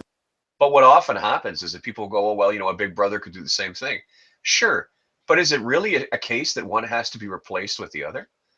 I mean, I know for a fact that you probably don't witness to the gospel unless you think that the time is right. You certainly don't make it a condition of you helping. Like, You didn't sit with that kid that was crying and go, you know, I'm going to give you your bottle in a minute and put you down, honey. But first I want you to know that Jesus has a plan for you, and this all happened for a reason. No. Of course you didn't do that. No Of Jesus course you didn't smackdowns do during trauma. Please stop that if you do that. You know, like it's ridiculous. It's ridiculous. And you know, are there people who you know, you give them a Bible and they immediately get stupid? Of course there are. But each person has to be taken individually on their own merits, within reason, of course. See the above mentioned SS. Well, I don't know. I do have some respect for Catholicism, and I mean, I do have some respect. Listen, when I used to walk downtown, there were guys who used to walk up and down the street with sandwich boards around their necks saying, "Repent, for the world is coming to an end." They never said a word. They just wandered up and down the street with these sandwich boards on. I had a lot of respect for those guys because it didn't matter what the weather was. It didn't matter if there were dragons chasing them up and down the street. All they did was just run back and forth faster. I'm telling you. You know, like, it doesn't matter. Like, this is what they were called to do. And you know, I have a measure of grudging respect for that. Well, you know, a person who decides to do something and then does it, so long as that doesn't hurt anybody else, that's always something to be admired just a little bit. I noticed that Maudi sometimes has a sort of idea of that society is eventually going to progress past religion. Do you think that'll happen? Yes, although I think it'll be a long time before it does. I think human beings have something inside them that seems to want or need to be mated with a concept of the existence of that which we cannot readily perceive. Some people call it a spiritual hunger. Some people have all sorts of names for it. And some people go through their entire lives denying that quote unquote spiritual hunger, but it's something that many of us need and something that many of us can't properly function without. And I think that's something that crept in there through the evolutionary process. I think there, in the past or even now, there's an evolutionary advantage to having that. But I think as time, I think in order for religion to truly be something that we can divest ourselves of, whatever that hole is has got to become less insistent in our lives for more of us. Have you ever felt that hole, or is it just not something that really matters? I felt it more as a curiosity. I sometimes wonder if there is something more. You know, I've been out in the middle of a small lake in an aluminum rowboat in the middle of a thunderstorm and gone, you know, what is this? Like, what is this to me? You know, the sky. This is the sky just doing its thing, or is the sky speaking to me? But stuff like that. I mean, you know, when you're the kind of person that tends to operate according to what you can empirically perceive or measure, those kinds of questions tend to be sort of, you know, the kind of stuff that you save for making D&D games. So I'm going to shift a little bit into a different conversation.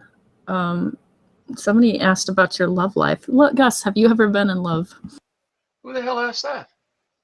I'm looking at the side chat here. Nobody's ever asked me if It was a message. I think it was meant to be on the down low. Oh, I see. Yes. Yes, the answer is yes. And more than once. And every single person that I've ever come to love has been very special to me. There's a verse in the Bible that says, "In my Father's house there are many rooms," and that's how I see my heart.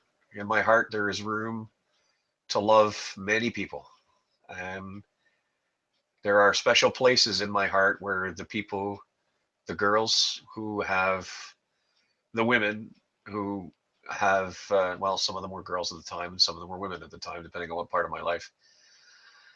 I want to clarify. He said depending on what time of his life, meaning when he was a boy, it was a girl. I'm not a fucking chicken hawk, for fuck's sakes.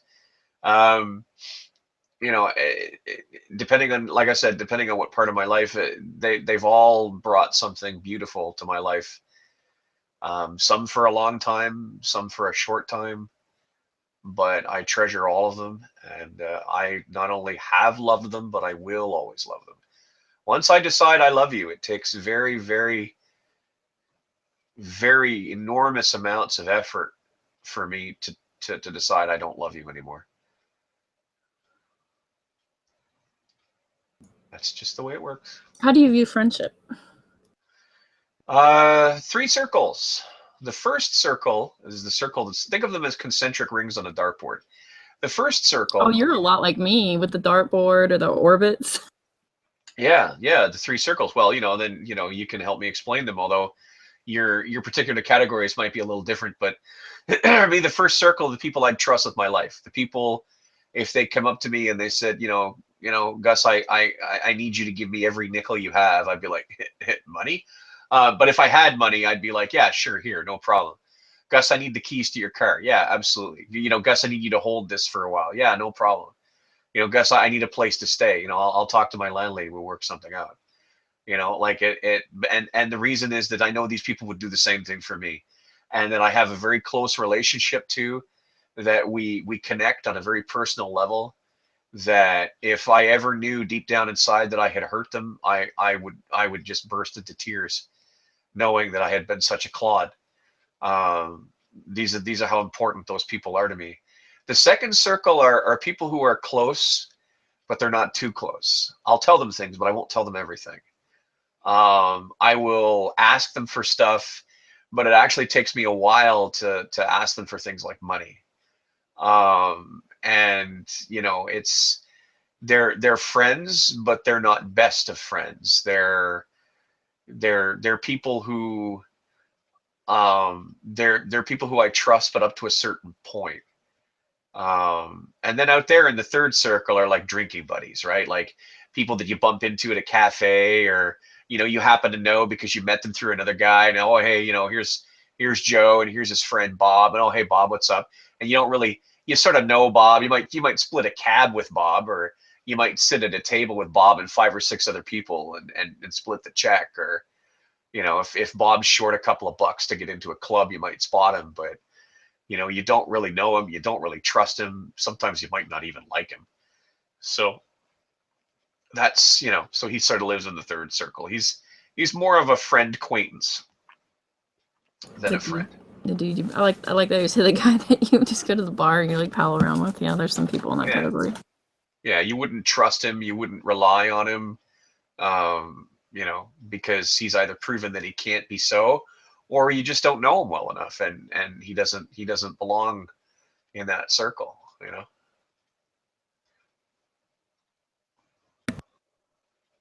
What really makes you passionate in this world, like as far as like charity, or like maybe that would motivate you to do something? Can I tell you about charity? I don't understand why it is that the people in this world who have the guns haven't gone to the people in this world who have the money and taken the people in the world who have the money by the friggin' scruff of the neck and gone down to the bank account and said, how much have you got? We'll take half. You can go home now. And then gone to places like Africa, where these people have no clean water, no good food, when, like, you know, half of them are suffering from dengue fever, the other half of them are suffering from rickets, and basically said, you know what, here's like a well. Here's a well. If I had a whole bunch of money, if I had like lots and lots, if I had Bill Gates' kind of money, you know what I'd do? I'd go to Africa and be like, dude, here's a well. I notice that you're taking your water from the same place that the fucking wildebeest just washed his ass, okay? That's probably not good for you, so I have something for you because you're a nice guy. I'm sure you're a nice guy. Here's a well, okay? You put the fucking handle here. You go tonka, tonka, tonka, tonka with the fucking handle. Clean water, I promise. Knock yourself out. As a matter of fact, just to make sure that if this well craps out on you by accident, or One of you guys gets a bit of the joy juice in you one night, and you peas in it. There's another well on the other side too. You can have 2 wells. 2 wells. What do you think of that?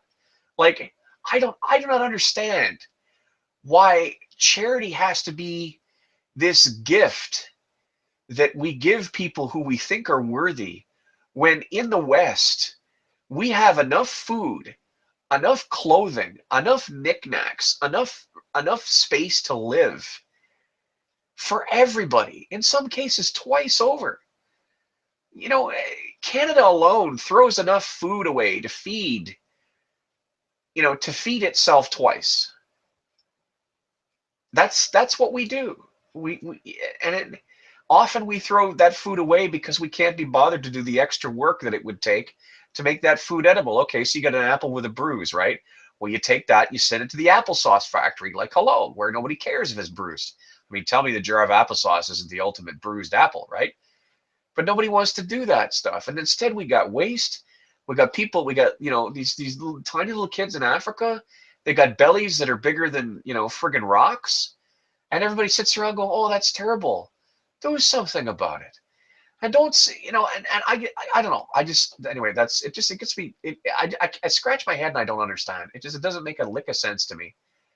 It doesn't make a lick of sense to me. Everybody in the world could have all the water and food they could possibly want to, if it wasn't for the fact that we are prevented from doing stuff by how many pieces of rectangular dirty paper we have in our wallet. Like, if aliens came here from outer space, they would surely think us mad. Yeah, it's really just strange that we're willing to let children just. I mean, you've seen the same pictures I have. They're horrific, and it's just very odd. A charity that I sometimes give to, and I don't mean that when I say, yeah, I give it to a charity once in a while, and I'm usually broke as hell, but a charity that I do give to is once in a while. It's called Blood and Water Mission, and if you're used to be a Christian or are a Christian, you might be familiar with the band Jars of Clay, and the lead singer of that is an Anglican now.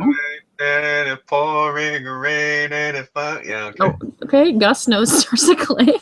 Yeah. The lead singer is now Anglican anyway, but he helped head up a pretty successful charity called Blood and Water Mission, and so they set up AIDS clinics to help provide support for people that have AIDS, and they really do the most. That work they do is they try to provide infrastructure. So they'll provide like water tanks and the ability to build wells, and the ability to get water access to, well, clean water access. That's the key, right? So if you were to take the entire population of the U.S., to give you an idea, to give you a picture of how bad the water crisis is in Africa, there's water. It's just they don't have the ability to drill for it. If you took the entire population, Scott's hacking a lung up there. If you took the entire population of the U.S., dropped it in Africa, that's how many people do not have access to clean water, if that gives you a visual. Wow. So it is a pretty serious thing. And so the idea of building infrastructure, instead of like, here's a bunch of water bottles, but actually giving them the ability to build upon it is something substantial. I think that I'm more interested in charities that build infrastructure and sustainability. And yeah, you know what? Build them a well, but then say, listen, dude, here's the thing, okay?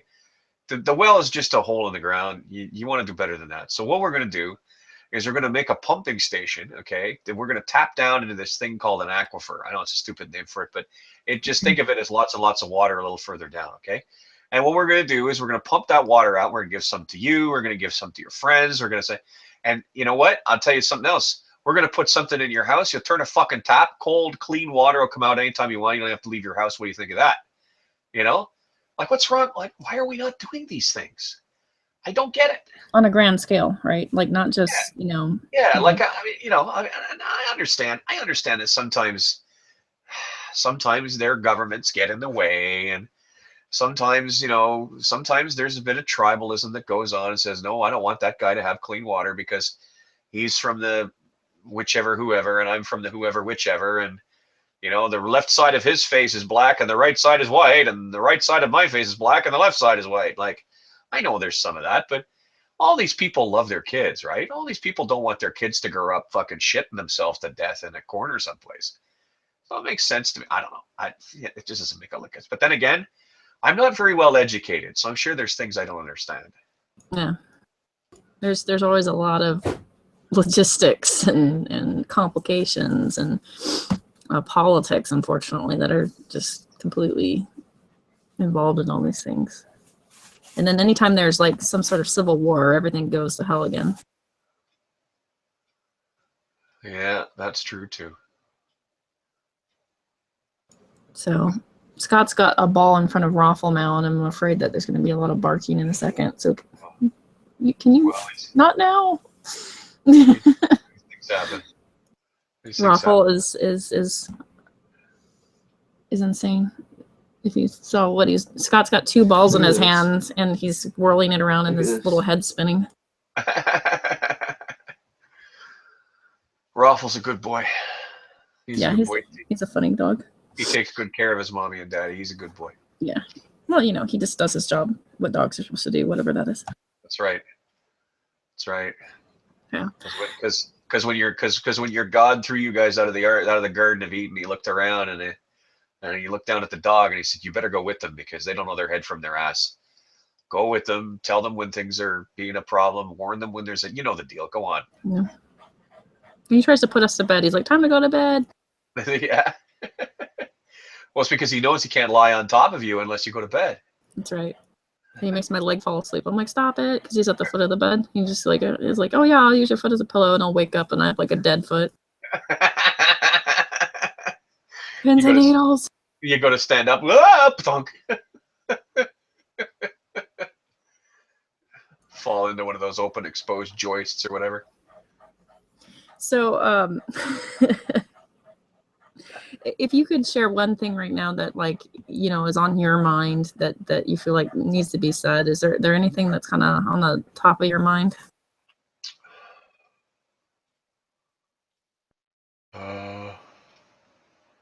Keep doing these. Okay. Keep doing these because I don't listen to all of them. There's some people that you've interviewed that I haven't given it. Yeah, Roy Montero got the biggest, like, I got all these messages of, "I will not be watching," for Roy. Yeah, well, the good news is that I'll never do that to you. I mean, like, oh my, unless you fucking interview Pillbox, then it's like, you know what? I'm not only not going to watch, but I'm taking you to get your head read.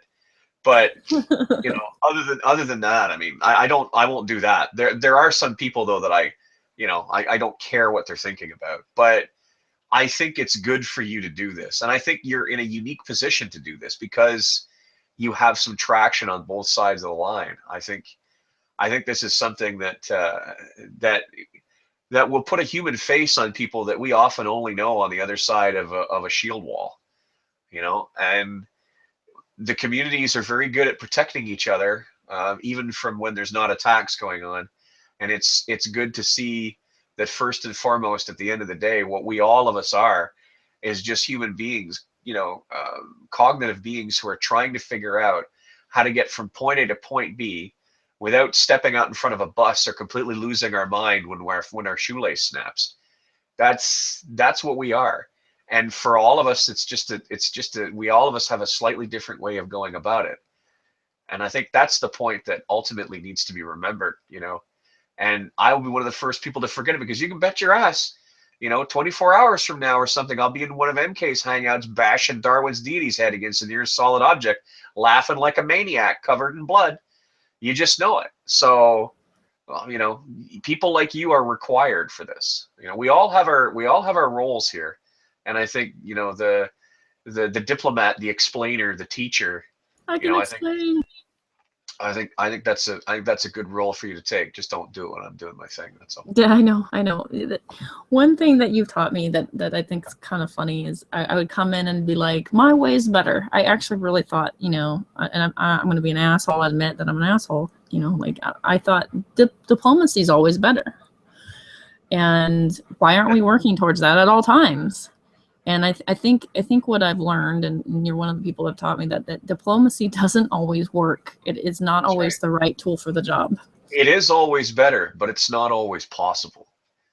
And, you know, that's where you know, I gently sit you down, give you a Slurpee and say, give me a couple of minutes and let me see what I can do. And then after, you know, after a lot of screaming and yelling and people crying for their mommy, I come back in the room and I go, there you go. Now go and do your thing, you know? So we all have our roles, right? I mean, if you know, I in most cases, except to ask Ozzy a question, I shouldn't be opening my mouth in an Aussie hangout if it's going properly. The only time you should ever hear me raising my voice in an Aussie hangout if it's going right is, you know, is if it's not going right. You know what I mean? So we all have our roles, right? And I think you should just keep doing these interviews because I think that I think they're very useful. And at some point, you know what? You know you're going to have to knuckle under and get Godless Girl, right? You know you are, right? I'm going to have to what? Get Godless Girl, right? You know you are, right? Do you think Muhammad was a perfect man? That's right. Tell me why you think Muhammad was a bad. I think your biggest challenge with her is getting her to understand that this is an interview show, not a debate show. Well, plus I trolled the heck out of her just recently. Now that I've trolled you, let's have a friendly interview. Now that I've gotten you to show your foot on camera. Maybe you might want to let it wait a couple of months. I don't know, but you know, it's don't be afraid to ask them. The most they can say is no, fuck you, right? Yeah, this is true. And future interviews this month, actually, I'm gonna do a plug. Speaking of Godless Girl, I will be interviewing a Muslim the last Friday of the month. And that is Green Soul Sufi. He's a Sufi Muslim. Yeah, I guess you would consider him a moderate, and he's a psychological analyst. I had to make sure I got that right. And he seems to love Jung an awful lot, so he'll be a really fun. I think he'll be fun for me because I actually kind of like Jung. so I think we can talk about that, and also Islam and his social stances and kind of how he kind of weaves things together and makes sense of it all. So Green Soul Sufi will be an interesting one. And before that, I believe, I'm gonna have to double check on my calendar, but I believe it's next week. And you'd think I should remember next week. But, you know, my life has been kind of really ridiculous lately. I believe it's Baldy the Limey next week. And see now he's gonna bring some class to the outfit. So you make sure you got your doilies and your tea. Lots of tea. You gotta have that chamber music in the back.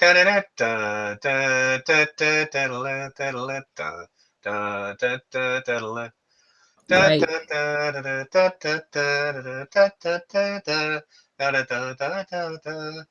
know what I mean? Yeah. And Baldy is he's Catholic. He is considering the priesthood. He sometimes gets involved in apologetics from a historical standpoint. And so that makes him interesting for me because I enjoy that type of apologetics a lot more than something like precept. And so he's very interesting in that way. A lot of people think he's condescending. I think half of that is his accent because he's just got that British voice of like he's a good speaker. Plus his snark comes in with the British accent and people, oh my gosh. But if you give him a chance, he's a very fun and interesting guy. And also I want to point out that Baldy recently had a conflict with friendly sparring, shall we say, friendly debate with Matt Slick. And you can find that on Calvinist Klein's channel. And I think he gave Matt Slick you will not be disappointed because it wasn't just Matt Slick. Matt Slick had this was a post Bible thumping wingnut hangout, and so Matt Slick had a number of his Slickites with him, and they all took turns whacking on him at one point. So Baldy held up nice. He's a tough little cuss. He held up well. Yeah, they don't like the Catholics, these Calvinists. They think it's quite a heresy. So it was really kind of interesting to see that. So for those that have extra time, it's kind of fun. Because they venerate Mary. Oh, please, whatever. I'm sure she was a nice lady. It's about the grace alone and stuff too, works and Sola Scriptura. Yeah, stuff like that. I'm sure. Like, I'm sorry. Did Jesus look at Peter and say, "Upon this rock I will build my church," or didn't he? Like, come on. Well, and tradition mattered all throughout Judaism, and so to say that it's only scripture, and sola scriptura is not in the Bible, and so you can't defend scripture with scripture on that one. And yeah, you know what Matt Slick does when Matt Sungenis. I've heard, actually, if you want a couple of interesting interviews, there's a guy named Matt Sungenis, Sungenis. Now, this guy is apparently a bit of a wang doodle on other topics, but Matt Slick and Matt Sungenis have gone at it twice. And in both cases, when Matt Sungenis has said that sola scriptura says, tell me in the Bible where it says sola scriptura, Matt says, oh, come on, you're better than that. Like, he totally sloughs off the question. This is another one of those reasons that Matt Slick really drives me crazy. Yeah. Because he knows that sola scriptura is nowhere in the Bible. Well, neither is the Trinity, for that matter. I think, well, the concept of the Trinity can be argued through scripture. It just never says Trinity, like and like, ta-da. So I can see why somebody might come to the concept of Unitarian or not understand the Trinity perfectly, right? And most Christians will stumble over explaining the Trinity even. And so that kind of leads to, more criticism. But I think sometimes some evangelicals will take the sola scriptura isn't in the Bible as Bible's not in the Bible. They'll take it as that dumb, that kind of a vein of a question. Well, Bible's not in the Bible, and that it's just frustrating. It's like, well, okay, moving on, and so I can kind of see, and for them, it's like, well, if we can't base this all on scripture, only on scripture, then what basis do we have how can we build our beliefs? So in their mind, and I was much like this, was like, this is how we Christian. This is everything. And I'm now realizing that I've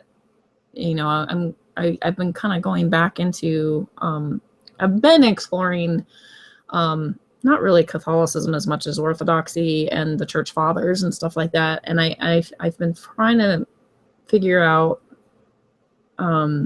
what I think is most true. And I'm really starting to lean liturgical. And I don't, by liturgical, I don't mean Catholic Church, because I still can't get down with Mary like that. I think Mary is the first proto-Christian. I think Mary was obedient to God. I think Mary is being downplayed way too much by evangelicals because it's a knee-jerk reaction to the Catholic Church. But I still can't say co-redeemer. I just can't do it. I understand. But and the Vatican makes me uncomfortable.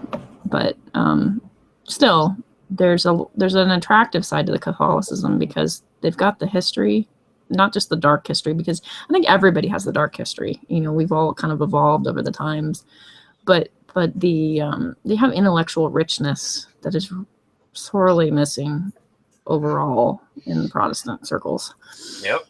So it's tempting, but so far no dice. I think Orthodoxy or even Anglican kind of makes more sense to me. Anyway, I'm going to ask the final question. Are you ready? Yes. Hell's Bells starts playing.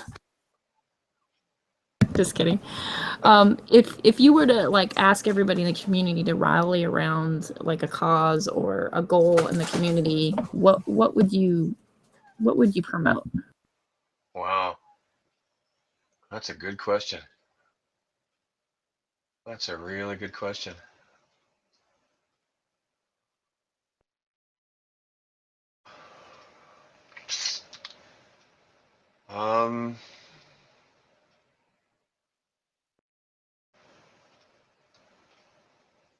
Honestly, I couldn't give you an answer right now. I really don't think I could give you an answer right now. I mean, what I what I could probably do by compromise is say, look, you know, pick a cause, do something, give to something, volunteer for something, even just be aware about something so that you can teach somebody about something, you know. But pick something that's right for you, and just get stuck in, you know. Do something. That's right. Do something with yourself. Well, Gus, it's been a pleasure, and I really appreciate you doing this. I'm going to open up an off-air for anybody that wants to hop in and give Gus a hard time. I mean, talk to him and be cool, and anybody that's a dick gets bounced on their head. Anyway, aim for charity. Try to be kind, unless you're asking someone to show their foot on camera. And don't be a dick.